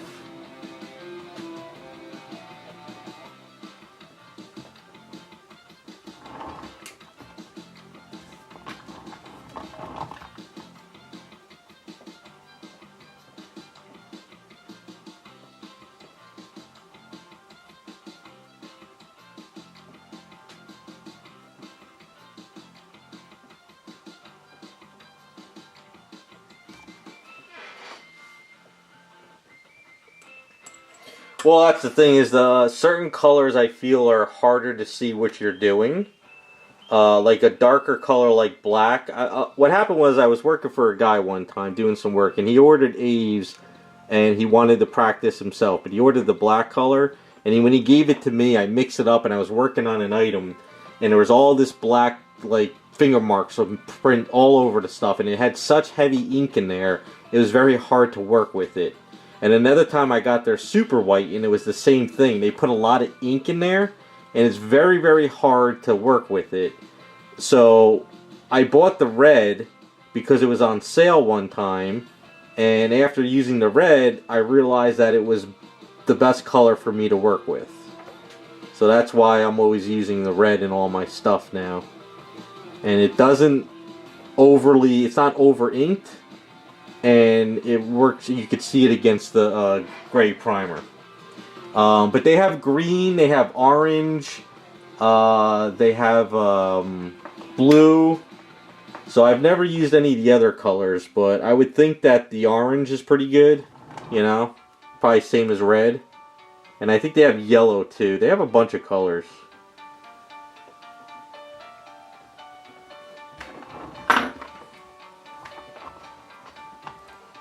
But the reason why I got the red is because it was on sale, and ever since then I just stuck with it.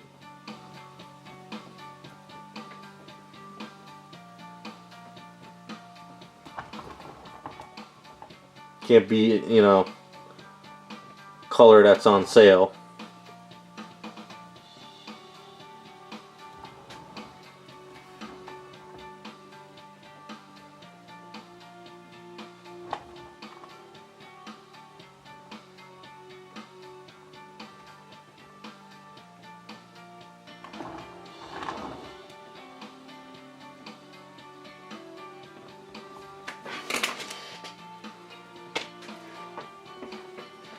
Because they have a white and they have a super white. The super white, I got that. It was like I was mixing paint while working. It was crazy.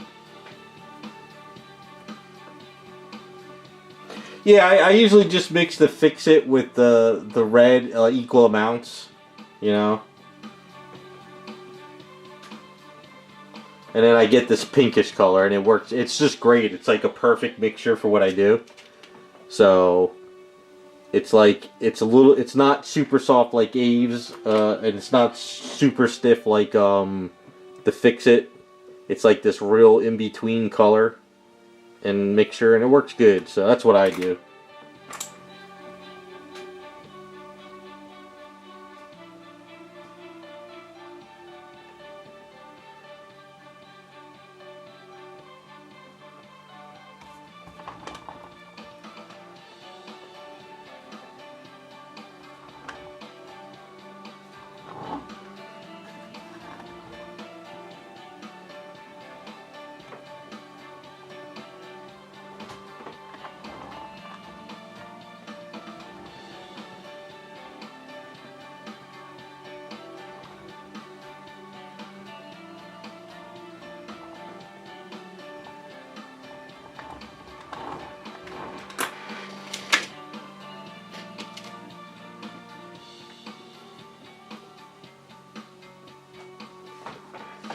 Yeah, it's a matter of just being able to see what I'm doing mostly. That's kind of why I'm using the red, because I prime in gray and sculpting in pink. You can see what's going on.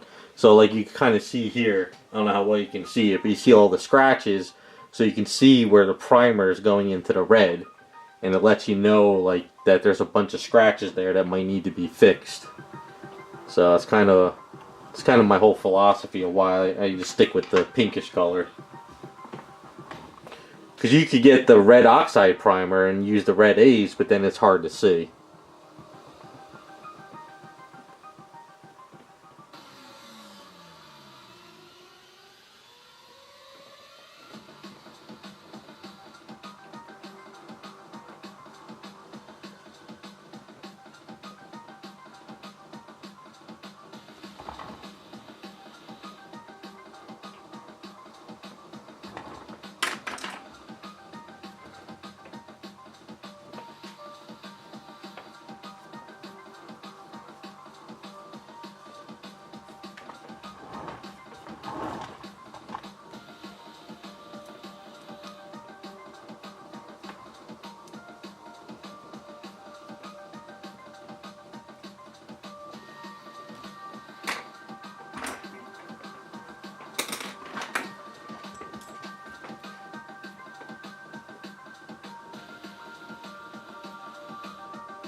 Let's get a little bit closer to here.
Well, I kind of do that too when I paint up like with rock bases and stuff. Try to give it all a nice black solid color with paint, and then start dry brushing on top. So this way you don't have to get into those areas.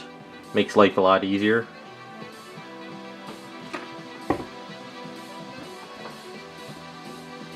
So usually when I paint bases and it's you know, it's got a lot of crevices in there, it's always good to do like a darker color.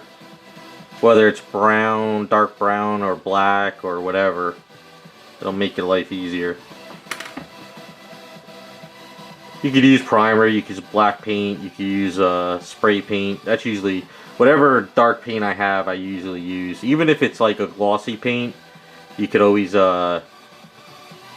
use another like adhesion promoter to stick to it, or Tester's dull coat or something.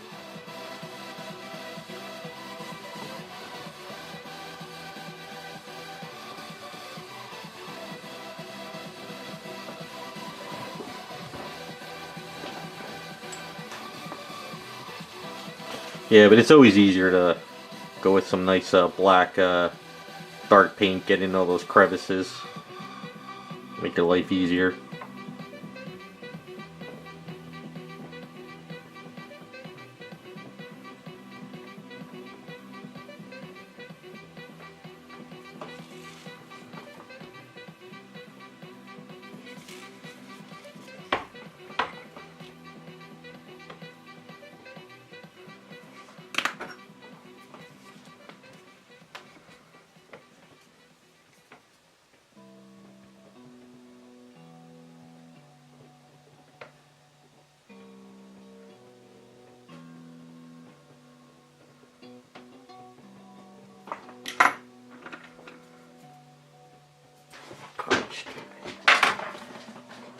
Headgear on. See a little bit better in here.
Yeah, some dark blues and some browns kind of make it pop. I don't like using black too much, but sometimes for the way the person wants it painted up, it just calls for that color, you know? Because a lot of people sometimes want it to look like the comic book.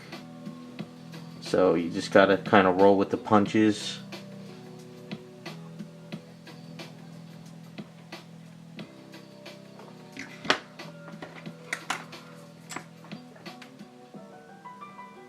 Like, you know, when you paint like a Hulk character, you want to use like some browns and yellows and stuff. You don't want to just throw black in there.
Do you ever, Iceman, do you ever find a good transparency paint?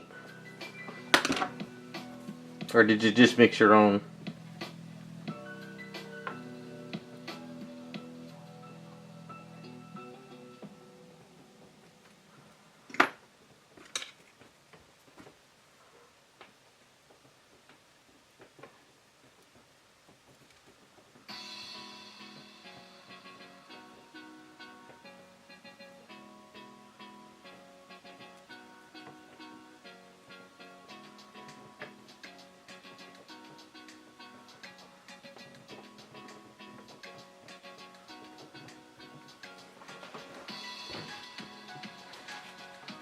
That works. That works.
Hey, what's up, Devastator? Hey, JC, how's it going?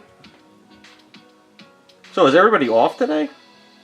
Did everyone start their Christmas vacation, or have you guys been off? I haven't worked for the man in a long time, so I forget.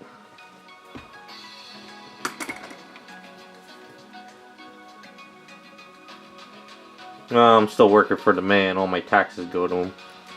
But...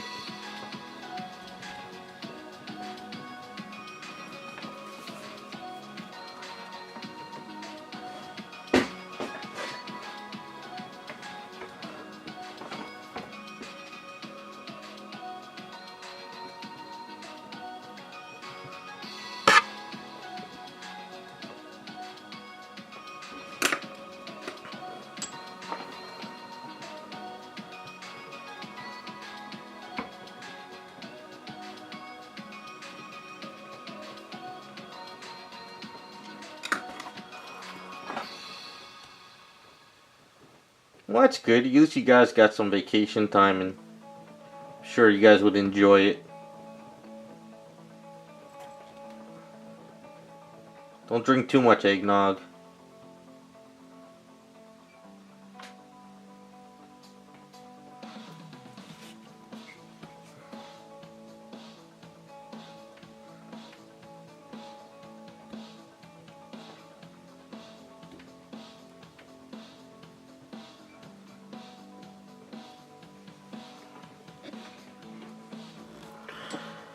Yeah, I don't have any time off.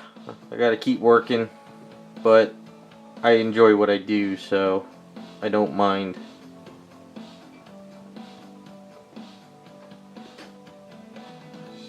Although, like I said, Christmas Day I'm gonna be a complete bum. Sit around and do nothing.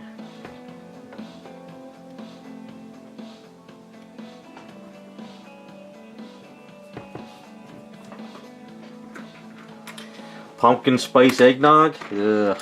I don't know, that's blasphemy.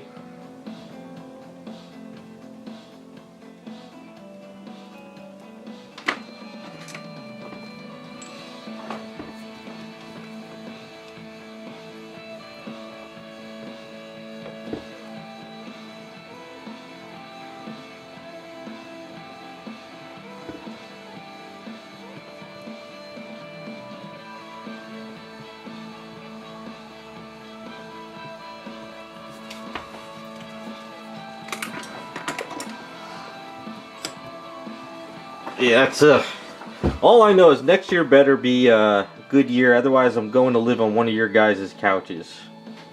Gonna be that dude just sleeping on the couch like in Half Baked.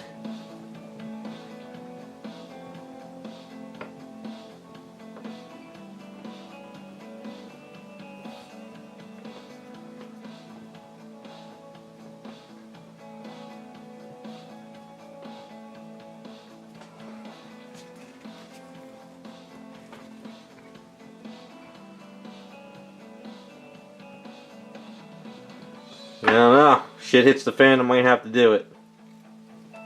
I'll stream from your couch.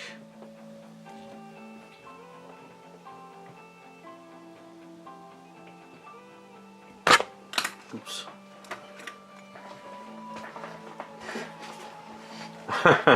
Yeah, but the problem is if I move in, I won't have any funds.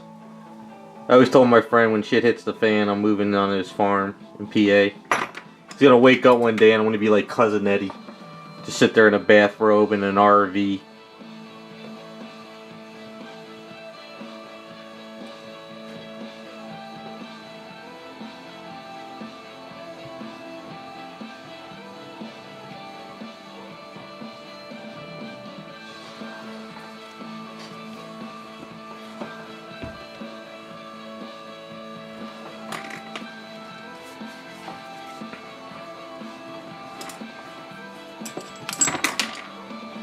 Damn it. Yeah. Guess we'll just use this off of here for now.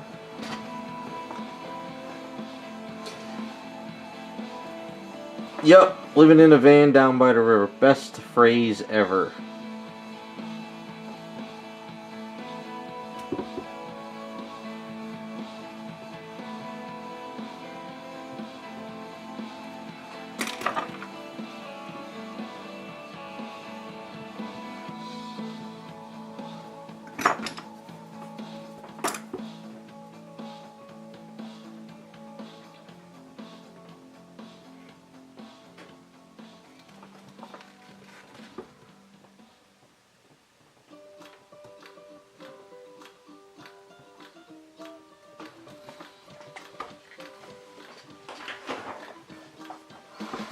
Damn, I miss Chris Farley. His movies were great. I love that just stupid humor shit.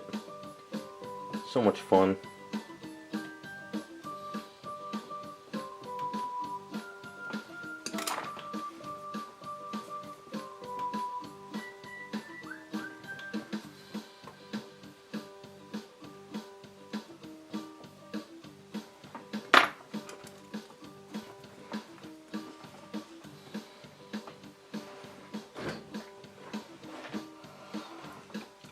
One of my favorite skits from him is the coffee skit from SNL. He's like, what would I tell you? He's like, you lied to me. It's just, oh, I love that one. But yeah, all his movies were great. Black Sheep, Beverly Hills Ninja, Tommy Boy. Damn, I miss those movies. That whole era was great for comedy.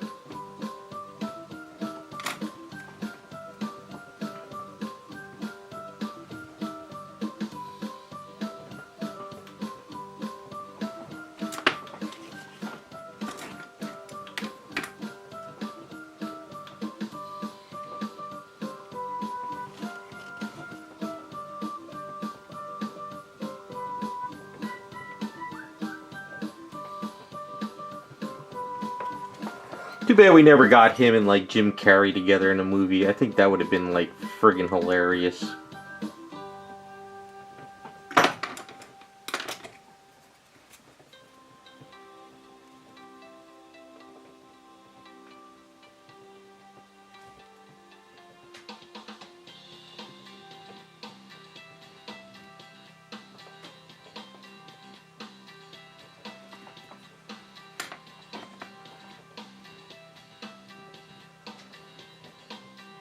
Yeah, I don't think there's anyone else like Jim Carrey, really.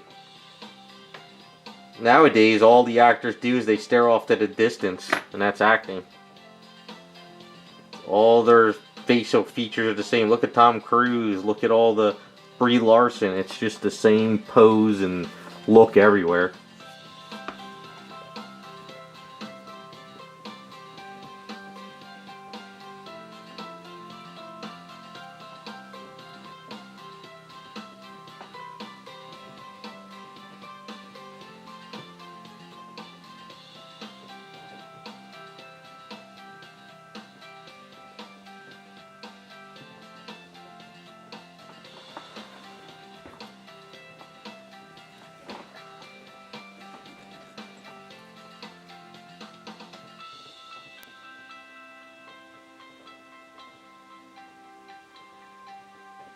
I saw a video recently, what's it called? Jerry Seinfeld was like at a college or doing a stand-up or something. I think it was a stand-up, and people were booing him. They bought tickets just to boo him. I'm like, are you kidding? It's a comedy show. I mean, I used to go to comedy shows all the time when I lived up north, when I was living at the apartment years ago, and you had people who might not have laughed, but nobody sat there and booed. Sometimes people might have walked out, but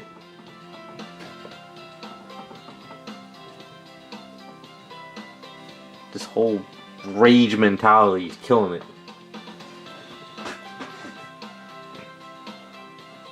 Yeah, I love comedy. Comedy is definitely my favorite thing, and there's just nothing out there that's funny anymore. Because they don't want to offend anybody. So, like, do you guys know that one comedian, Stephen Lynch? He sings those songs. If he was to sing those songs these days, oh my god. I don't know how he's making any money, if he does make any money.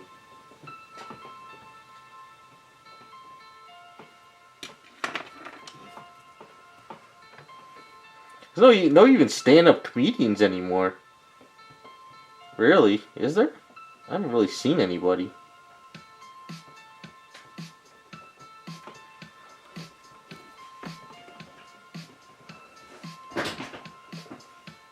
Yeah, I'm offended that you're offended being offended.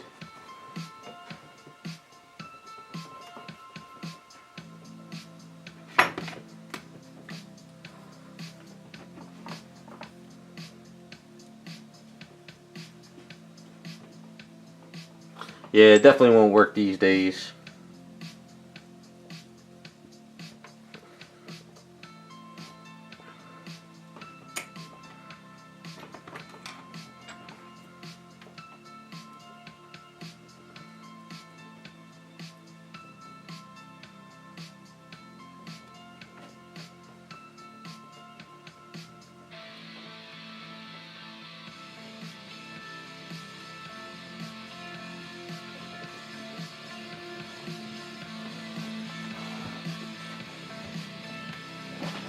I mean, can you imagine if kids these days watched Archie Bunker? Oh my god. Their heads would explode.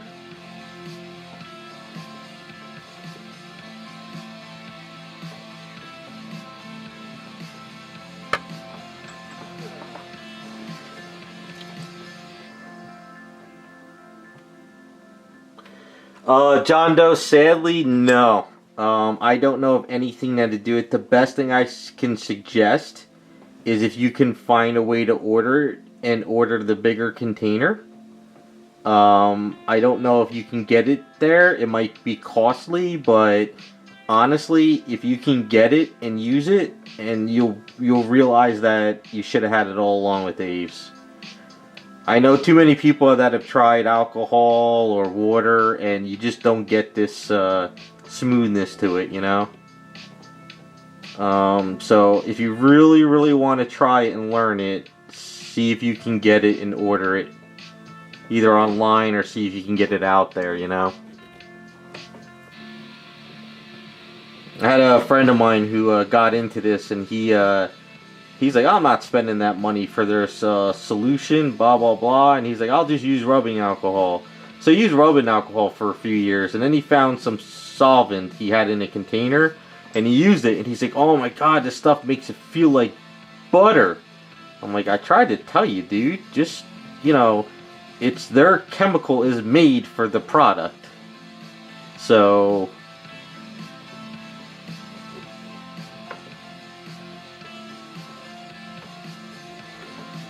I know it'd be costly if you can order it, but it will change how you work.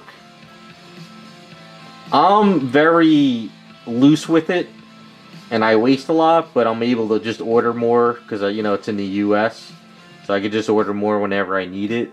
But I guess if you were to get it, you have to just conserve it as much as you can.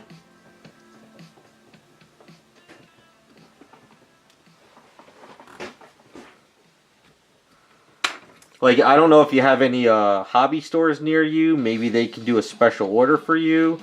Or you can see if on Amazon would ship it to you. I would I would try and help people and ship it to them, but I get a lot of problems with trying to send chemicals for, like, you know, sending it to a friend. So you're better off seeing if you can get it from a store or like Amazon.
Reason I say if you have a hobby store near that can do a special order, they may have like a permit or a license where they can order it for you. So it's worth a shot of asking them.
I got a lot of cleaning on this one to do too, so.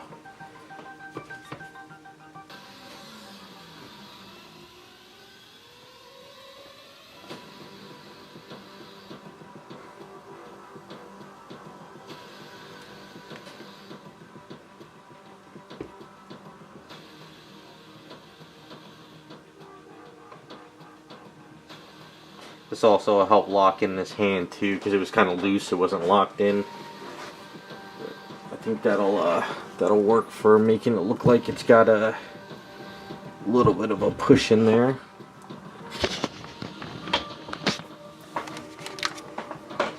Of course I'll clean it up, I'll sand it down if I have to throw any putty in there. It looks like it's got some kind of little wrinkles on there. Really won't see it much anyway. Where's her hand? Did I take her hand off before? Yeah, she can't. So at least this hand. I think I gotta sand this part down because I think it kind of scrapes as it goes in.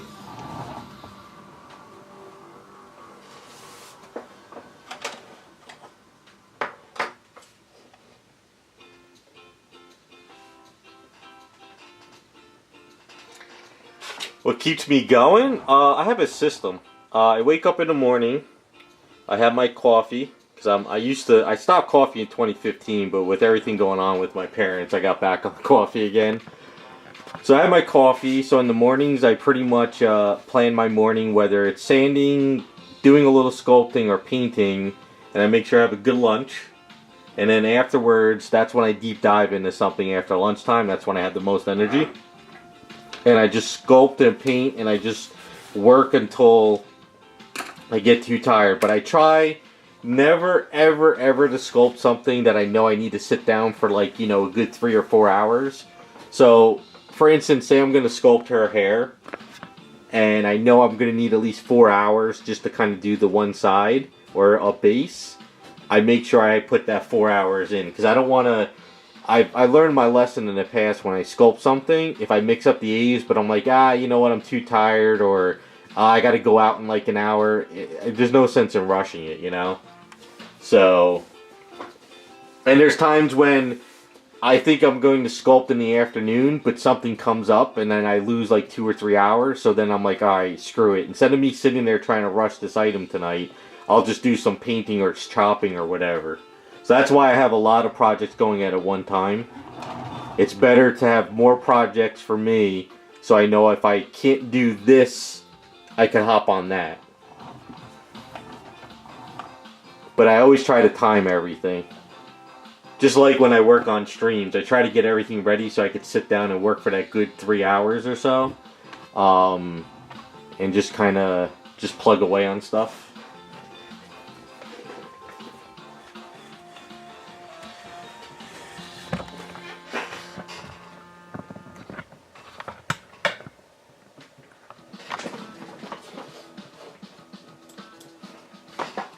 It's just time management, I guess you could say, you know.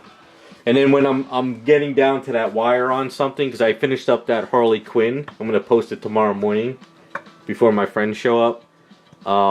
So whenever I get down to that nitty gritty wire, I'll just put everything aside and I'll focus on an item and get it done. Put all my energy into it.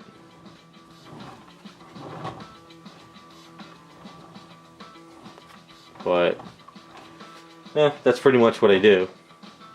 So I think we're getting there. I kind of like this now. I kind of like the way this comes down. I know it's not exactly like the, you know, the Kotobukiya one, but it feels more like a Jessica outfit where it's kind of really tight in here and it kind of feathers out.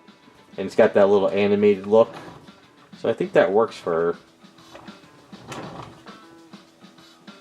And, you know, we'll work on the cuff up here. I'll sand all this down. Get this cleaned up. We'll do this cuff here. But it's coming along pretty well. I just realized too I gotta put little gold cuffs around there. I'll just put like a simple line going across. That'll work.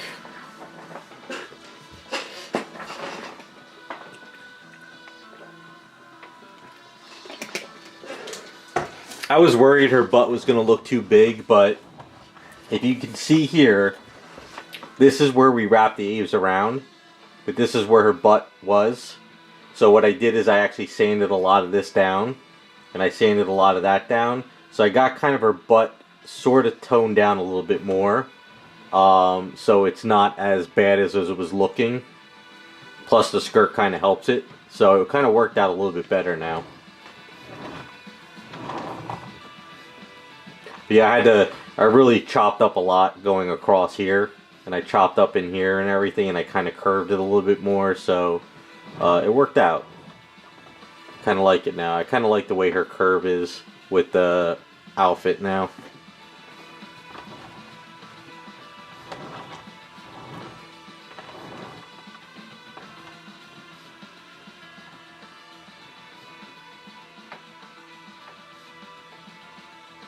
So what I could do is, I don't know what you, when we're, by next, what do you guys think? Should I do like a layer of Aves coming down and make it look like a flap? And kind of blend it across and make it look like it's flapped coming down? Or should I just put a line? I don't know what we should do on that. Like just kind of put like a layer of Aves coming down here. And then just blend it across and make it look like a flap.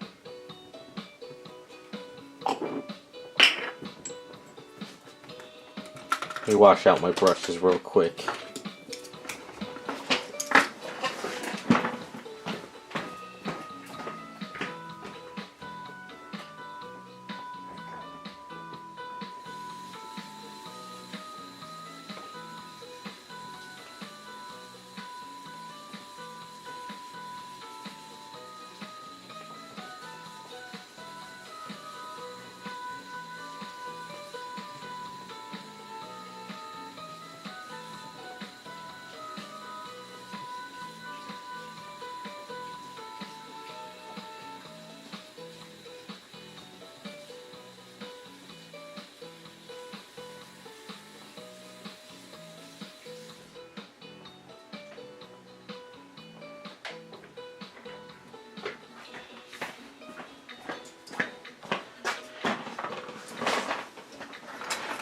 Alright, we could do that. Oh, John Doe and anyone else. I don't think I've ever really told anybody this. So this original orange stuff you get at like Home Depot. If you ever have Aves residue all over your hands, if you just squeeze this stuff on your hand, because it's like that sandpaper, you know, like stuff, this will take off the Aves like real fast on your hands. It'll like kind of cake up and pull it off. So this stuff is really good for like getting that off your hands.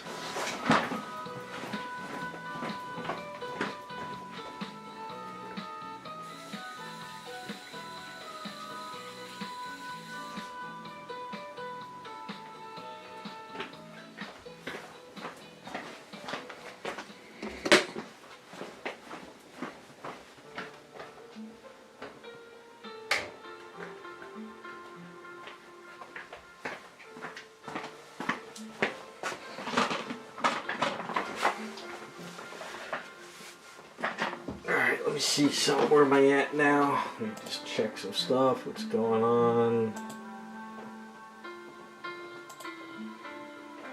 Nothing going on there.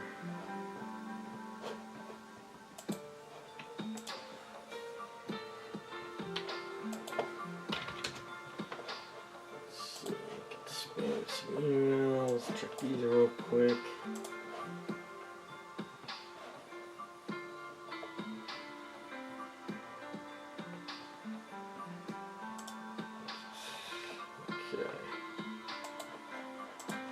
Alright, so I think she's pretty good for now. I'm going to have to sand her down, prime her up, clean her up. You know, if I have to do any kind of tweaking here, we can do that next week. I'm pretty sure I'll have to use some putty and kind of flare it out a little bit more. If I think that it's a little bit messy in there, I could always sand it down. I don't mind that I got Aves all over the fingers, because when I sand those down, it'll make it good for just the bare skin from that texture that's there. So that's fine with that. So I think the Aves that's in the garage is pretty tough now. So I think we could at least add the belt to the cop. At least the starting of the belt. And go from there. So as far as the cop goes, let's get the cop pictures. Let me get my pictures up of the cop. So we're gonna show her stomach, but we're gonna have, you know, like at the top left picture here, sorta. Is this locked? No, stop that. Why is this one? That's why. There we go. So I figure we do. Alright, so I didn't sand his eyes down, but take this stuff off here. So should we do the belt pretty low? Get the belt like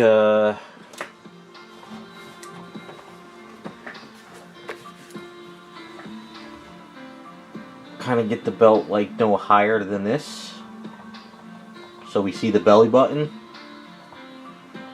That we should do, like belt like this.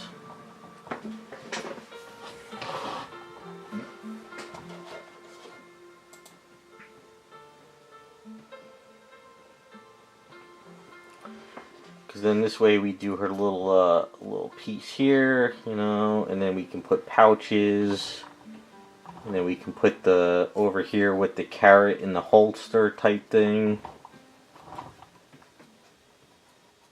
So, or do we need to go a little bit higher, but underneath the belly button? I think that's probably a good spot.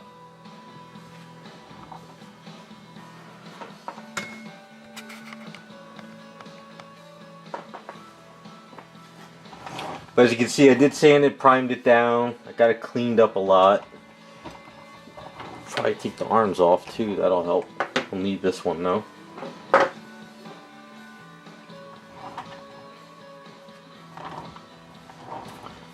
So the belt, if the belt comes around, look for the belt. I mean, it'll be easier to do it once I cut it, but I'm figuring kind of there, right underneath that belly button.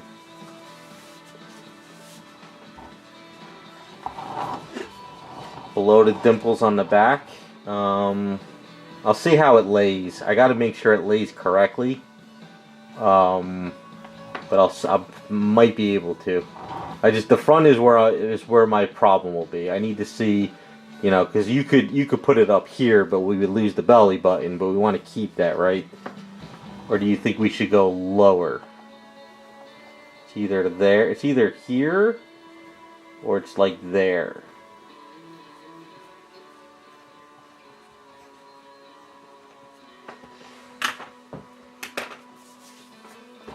You guys think about it. Put in some feedback. I'm gonna go make a cut on the belt.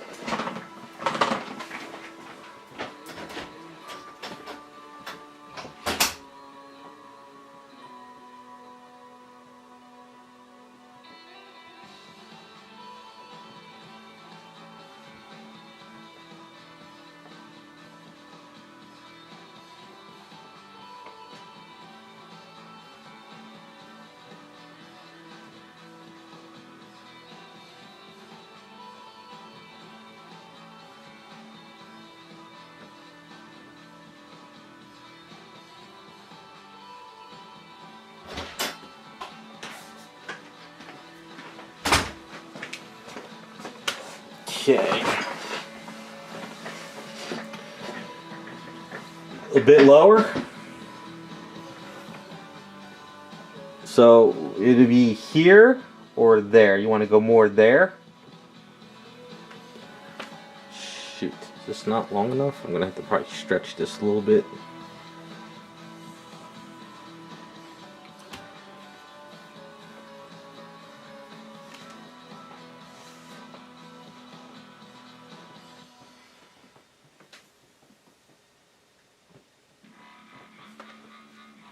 Kind of stretching it out a bit.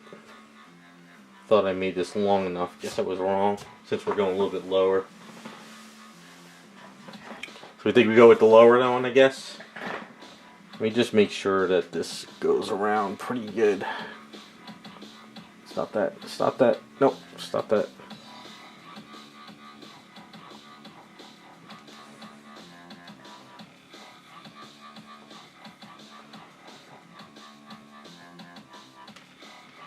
Alright, that should be long enough now.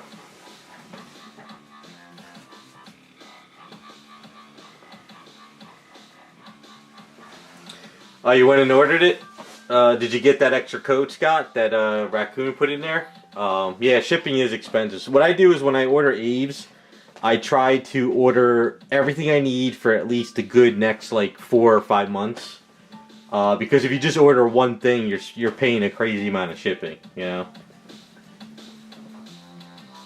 Alright, so I guess lower is where we're going. Alright, so the way this Aves is a little bit tough, but it's still kinda... Alright, I gotta put the camera up a little bit more. I'm gonna get a shock. Alright, so kind of show you guys far away how this works. Kind of zoom out.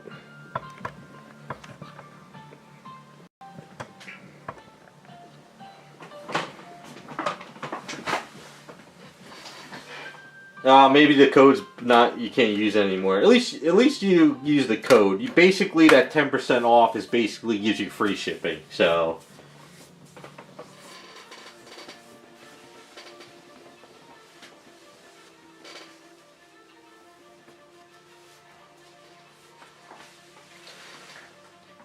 well, this is just a placement for the belt. I'm planning on adding a bunch of pouches and like a good piece in the front. So in the end, the pouches are going to kind of cover it up anyway, mostly. So kind of looking like this artwork in a way. I want to put a lot of those pouches on it. I'm not trying to over detail the belt, but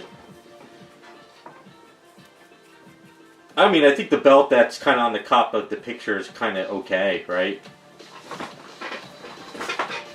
And I think I'm going to rework her chest a bit too. Do have a centerpiece for her chest. But anyway, so this Aves has been out for a while. We mixed this up it's about almost 6 o'clock. I started about 3, so about 3 hours. Plus it was in a cold garage.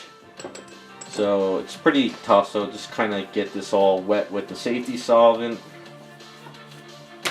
And then, alright, so best way of doing this. It's kind of hard to, like, you know, cut a curve around that and loop it in a perfect way. So what I like to try to do is just give me that basic shape. So I guess I got to do it this way. So these guys, it's always a pain in the ass on how to do this, but we're gonna get it done. So we're gonna go lower, right? So you figure here, just kind of throw that there for now. And over here, gonna have to go right there because it's not sanded down.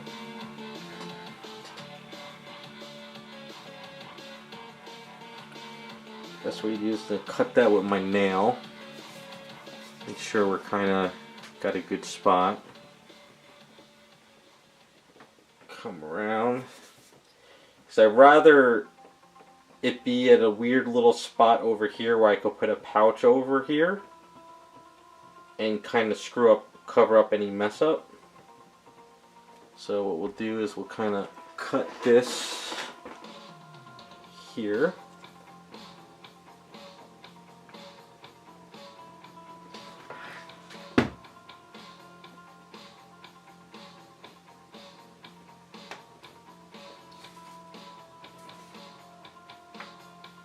Okay, I think that looks good for the front. It's lower. So this is the problem area. Now if the Aves was out a lot longer, like maybe if it was a hotter day, it would be tougher and it wouldn't, the cold weather I think kept it from curing in the garage. But like I said, any little mess up over here, we could put a pouch over it. And the reason why I went there is because I didn't have this flat in here. A little bit of a... Thought I was going to go higher with the belt.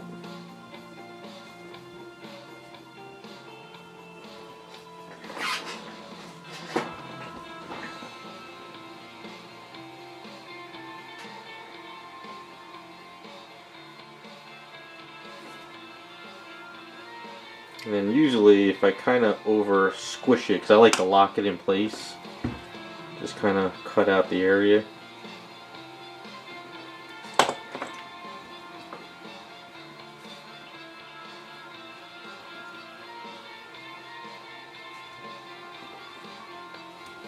So since this part isn't perfect, we're going to make sure we put a pouch back there. Alright? Sound like a plan? Doing it whether you like it or not, anyway.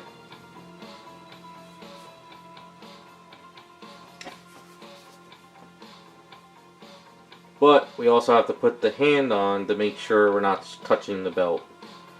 which we probably are now.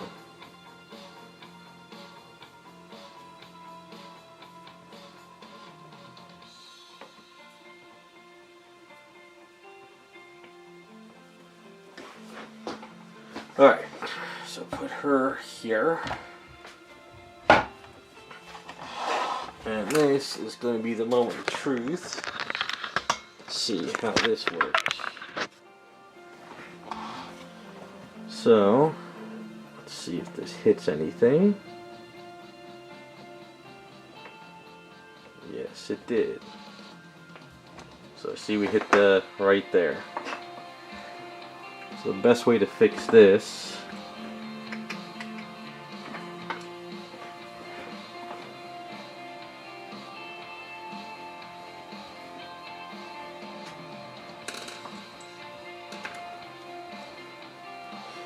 I always stab myself with these X-Acto blades because they get loose.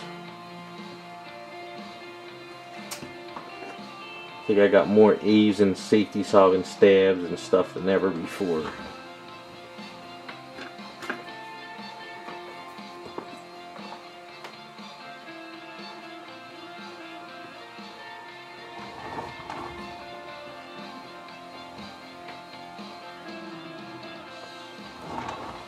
I'm gonna have to put some putty in here and finish that. Yeah, there's definitely got to be a pouch here.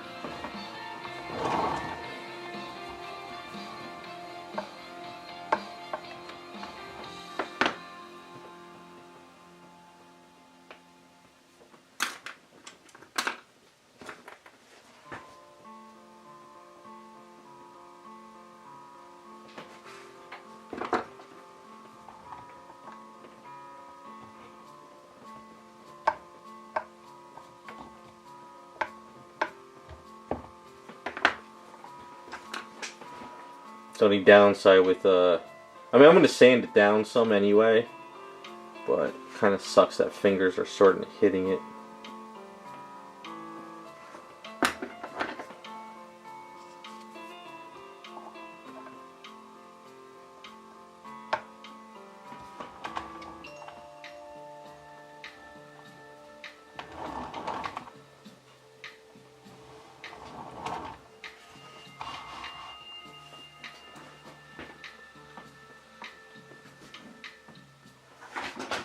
Well, the goal is some pouches, but over here is going to be a pouch with a carrot in it. So instead of a gun, it's going to be a carrot.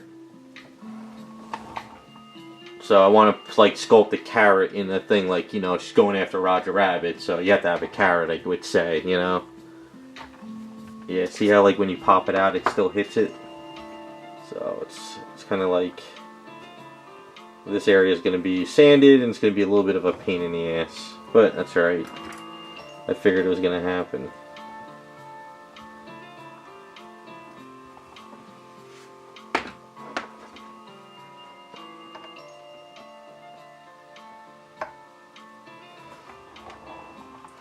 So you figure we'll have a nice buckle, put a nice buckle there. You know, it's something round, simple, and we'll make it look like it's flapped. And then we'll put some pouches. Over here will be a pouch with a carrot in it. Over here we could put some other pouches. And I'm not really sure what I could do with the pouches yet. I don't know if I'm just going to put them on or if I'm going to put anything else in them. But the main thing is I want to focus is having that carrot there with instead of a gun. Since this arm is like outwards, holding the handcuffs. You can see what I'm doing. You know, so we got plenty of room to add it there.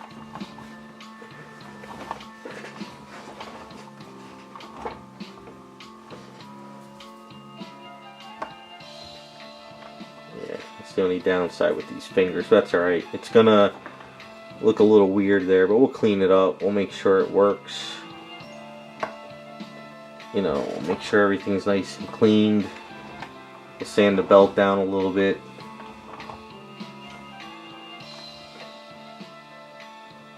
Okay, so now just make sure.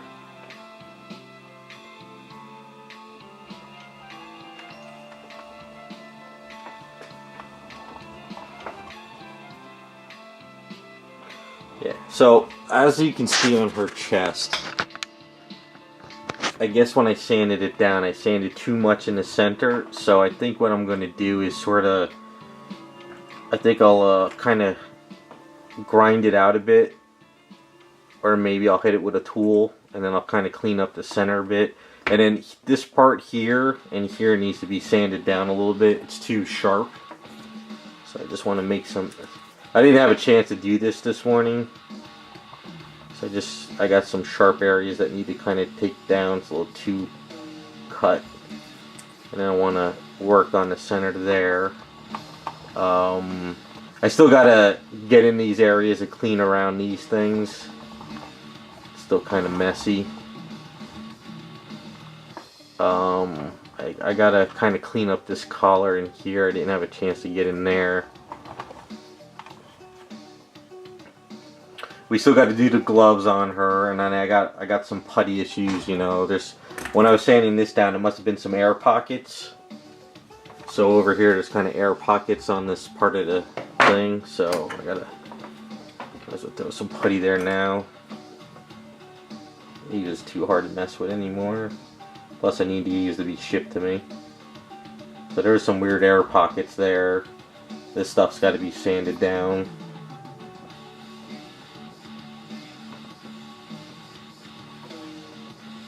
A lot of scratches on this. I had to sand it down heavy in a way, some areas, so it's got a lot of the heavier sand marks on it. But I also we gotta add, once we get the belt situated, we can add our lines going here, and we can add our line over here. I like the way the wrinkles came out, though. I'm pretty happy with these wrinkles. I think it makes a nice tight skirt on her. Works out pretty well. But yeah, we're kind of getting to that cleaning phase a little bit more now. I think what happened too during the week, if I'm not mistaken, I had some extra Aves. See, and I had to clean up this area a bit. But yeah, this belt's gonna be a pain in the ass with these fingers.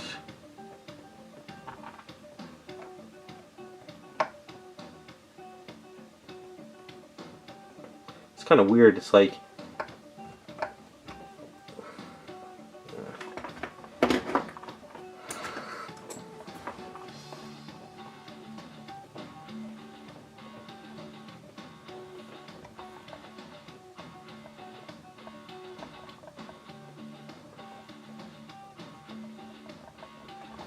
yeah, it's gonna have to be fixed a little bit.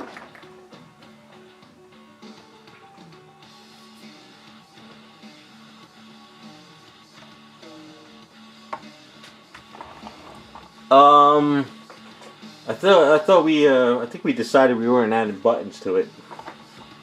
I think that was we talked about that on one stream. Otherwise, they would be there. So I think we decided no buttons, if I remember correctly.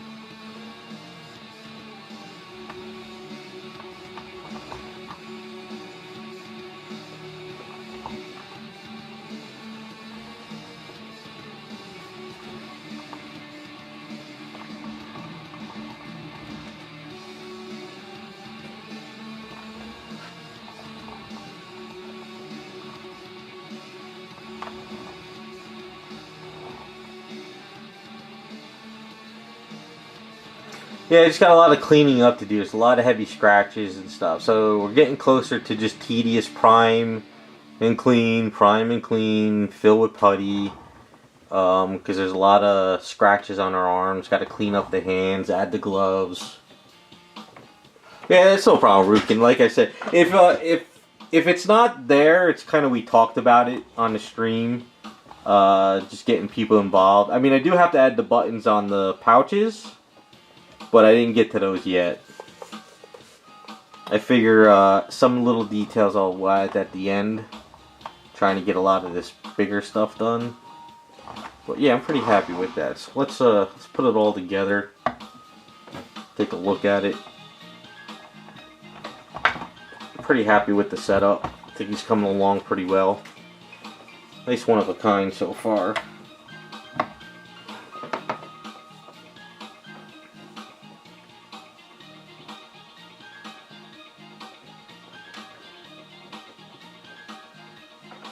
Yeah, I'll break it down for you.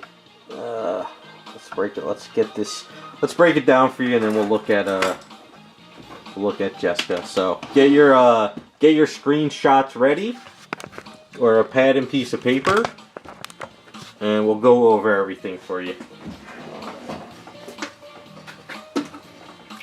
Go over the Aves, the Fix-It, and the solution. I'll even show you some paintbrushes that maybe if you could find paintbrushes, you could try it. Alright, so there's a finishing solution. Okay, this is the 16 fluid ounce. This is the largest one they sell. The reason why I buy this one is because you get more bang for your buck. It ships in a plastic bag, and they give you this top that you can squeeze out. So, and I don't work out of this bottle. I get these little glass bottles, and what I do is I just, you know, when I need some, I pour in a little bit, take this, put my cap on there. I keep my plastic bag, and I always put this on top like that. So that's how I store my bags. So I don't know if it will react to you. So if you get it, test it in your skin. If you feel that it does bother you, you can work with gloves. I've been using it for years. Probably not a great idea, but I haven't had an issue. But I know some people say that it bothers them, but I don't smell anything from it. But you might be more keen to the smell. So that's kind of the finishing solution.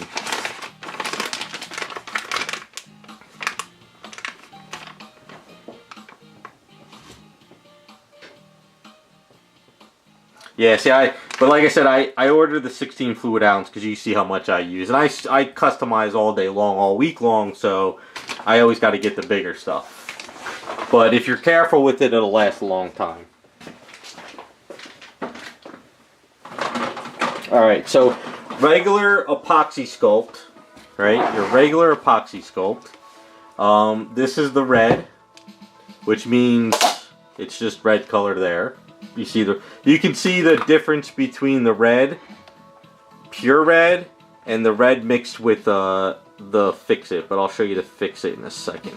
Well, anyway, so if you pop him out, you can see the difference between like mixing a little bit or a lot, two different colors, and you can see the difference in color. So yeah, so that's my Aves epoxy sculpt. This is your basic sculpt. This is great stuff. Really good. Now this is Fix-It sculpt. There is a Fix-It and then there's Fix-It sculpt. The sculpt is more, when you sculpt with it, it'll stay straighter out, but it won't sag as much. But when you use the regular epoxy sculpt, it sags real fast. So this sort of kind of play with it, you know, play with it on its own and then mix a little bit with this and it'll be fine. So when I mix up my colors, like say I need a certain amount, I'll take a little bit, this amount, this amount, this amount, this amount, and I'll mix these four together. As far as Fix-It sculpt, you could just get the regular. I think it comes in colors, but I just get the regular one, which is doesn't really say. It's really it's fine. And that's the Fix-It sculpt. And that's all I use. I've tried Fix-It, I've tried clay, and I've tried their putty. The best stuff they have is epoxy sculpt and Fix-It sculpt. And that's pretty much what I use. Now as far as paintbrushes, if you could find paintbrushes like these, you know, any kind of like cheap brushes, and if you stock up on them, you can use them. And then usually these brushes last me like 1 or 2 projects, and then I throw them away. But they have bigger ones. You know, you can get bigger, flatter ones. You can get, you know, there's a hobby store that gets these special order from it's called Jerry's Outlet, I think. And the guy that I talked to, the owner, says he wanted to buy brushes that he could sell at a good discount. So he specifically had a company make these for him. So I go there every back to school and I buy up a bunch of brushes. So they usually last me 1 or 2 projects and I throw them away and then I grab new ones. So that's what I use for sculpting.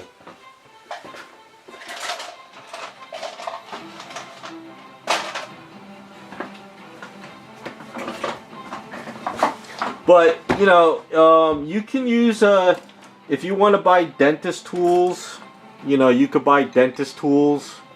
And you can use dentist tools for sculpting, X-Acto blades. You know, you can get spatulas, whatever works for you. If you want to sculpt with these things, you can see how long they last with the safety solvent. But if you let Aves cake on this stuff, Aves will bond to this. So you got to be very careful. That's why I don't use it, because Aves will bond to this and it will destroy these. And I know these could go anywhere from $5 to like $30 a brush. That's why I don't really use these that much. So just remember this video, go back to it and watch it when you need more information, but that's kind of what I do.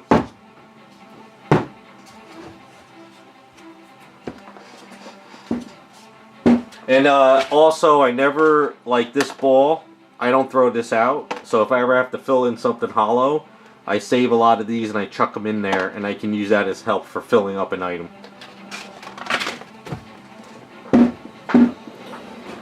Alright, so hopefully you took notes, and if you didn't, I'm going to quiz you next week if you're here. If you fail, Iceman's going to get mad.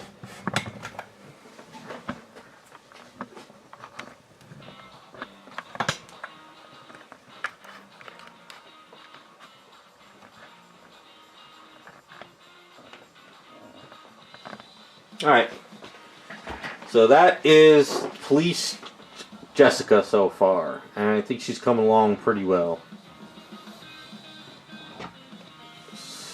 What's going on? So, Roger's looking good, got to clean him up a bit. Money Sack is in a good position. Where is... They fell out. You know, we're going to have her... Once we... reattach the finger. I think the finger fell out. The finger's in here. She'll be holding the handcuffs. They'll be looking at it. So we got a nice little theme going on here. So I don't want to lose his finger in the cuffs. We have her police cap still. So I have to really get on my ass and get this police cap situated. So her cap will be there, like so. And then we also did her pouch, her badge.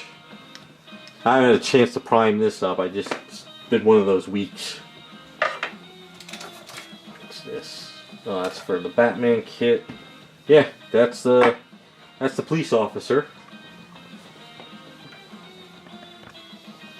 Roger's looking good. I didn't have a chance to sand the eye down, but at least the head's removable.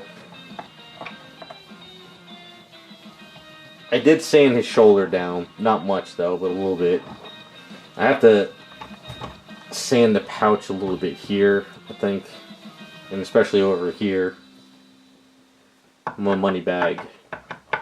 Just the money bag should be like a gray with a green. I forget.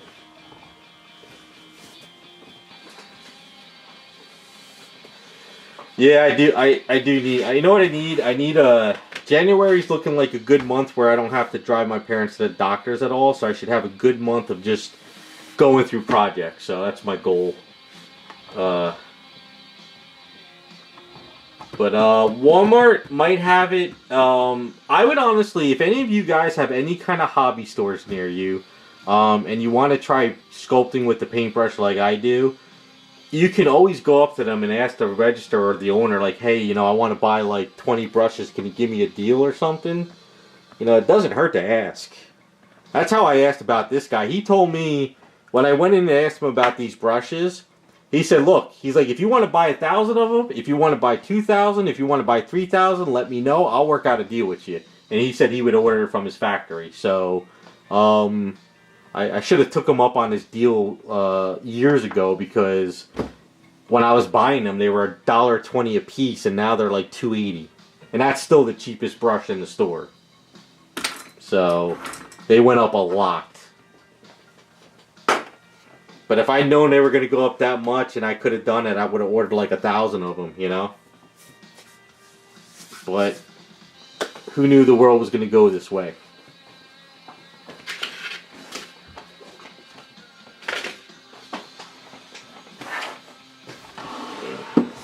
But yeah, police officer's going good. Yeah, I can see how she's getting there. But sadly, I don't have any more Aves to... I mean, I got to fix it, but I would like to mix with the regular Aves. But the Nun...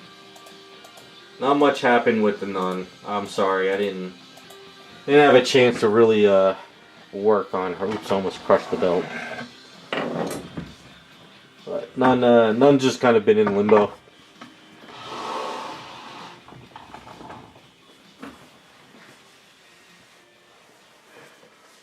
Yeah, if you could find them on Amazon, and you could get a good deal, go for it. But like I said, it's kind of hard to find cheap paintbrushes to sculpt with that you could throw away that still work, though. Because if you get really, really cheap ones, they might break up on you in the solvent, or they might come apart, you know? So it's kind of hard. That's the only downside.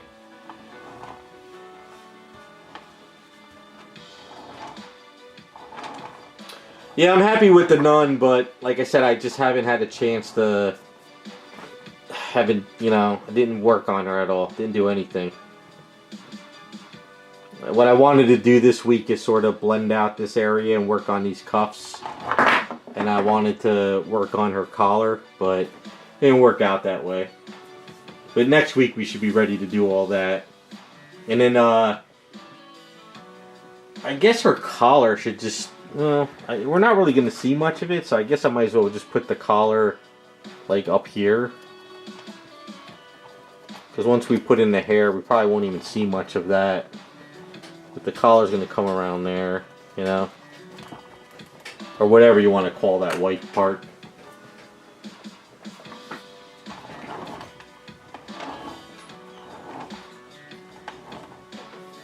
That's kind of where we're at with that. I'm pretty happy with the rest of it. Just her straps. Once I kind of get the straps set up, we'll kind of make sure the straps kind of squeeze the booty area too. So I gotta find some good metal pieces I can use, because I want to bring it coming down and clipping. I don't want it to like sink in and make it look weird. So I gotta figure that out. I gotta find something. I've been wanting to hit that one boat parts store that's by me. They probably have something in there. Just haven't gotten there yet. That's kind of where I'm at with that. I've been also thinking about the hair on these as well. Gathering some references, so when we're ready to start the hair, I'll take some input, see if you guys like it. But as far as Star Trek, I'm pretty happy with the way this is going.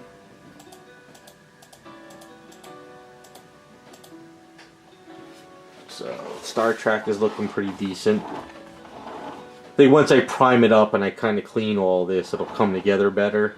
So right now it looks like it's all over the place. But she's definitely got that nice hourglass to her now. And she'll be holding up a carrot communicator, so we got to work on that too as well. One thing I wanted to ask, do you guys think, like, looking at the artwork, she has those 3 streaks, so we're going to put those line on going down, I guess. She has those, like, 3 lines.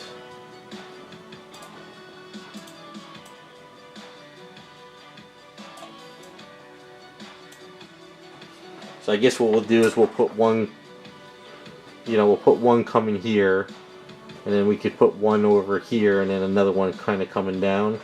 I don't know, I'll have to figure that out.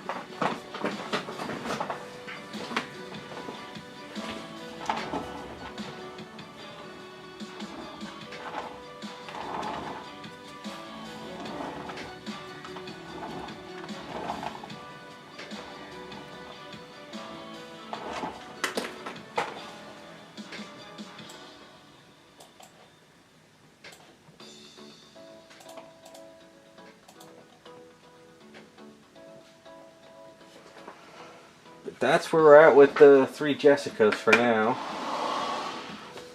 At least I got a lot of this. This is what I really wanted to get done today. I really wanted to get this outfit going. Because I could see better now.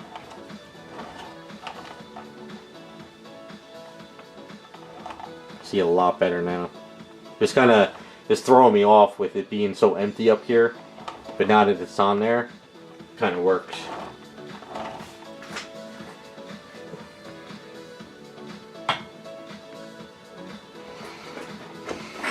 Alright, so I think that's it. I think that's where I'm calling it for tonight.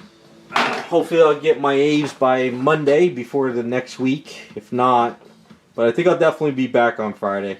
I think I'm going to Friday morning sand it down and I can work on these. So you guys have a good Christmas. Don't get too drunk. Have some fun, relax.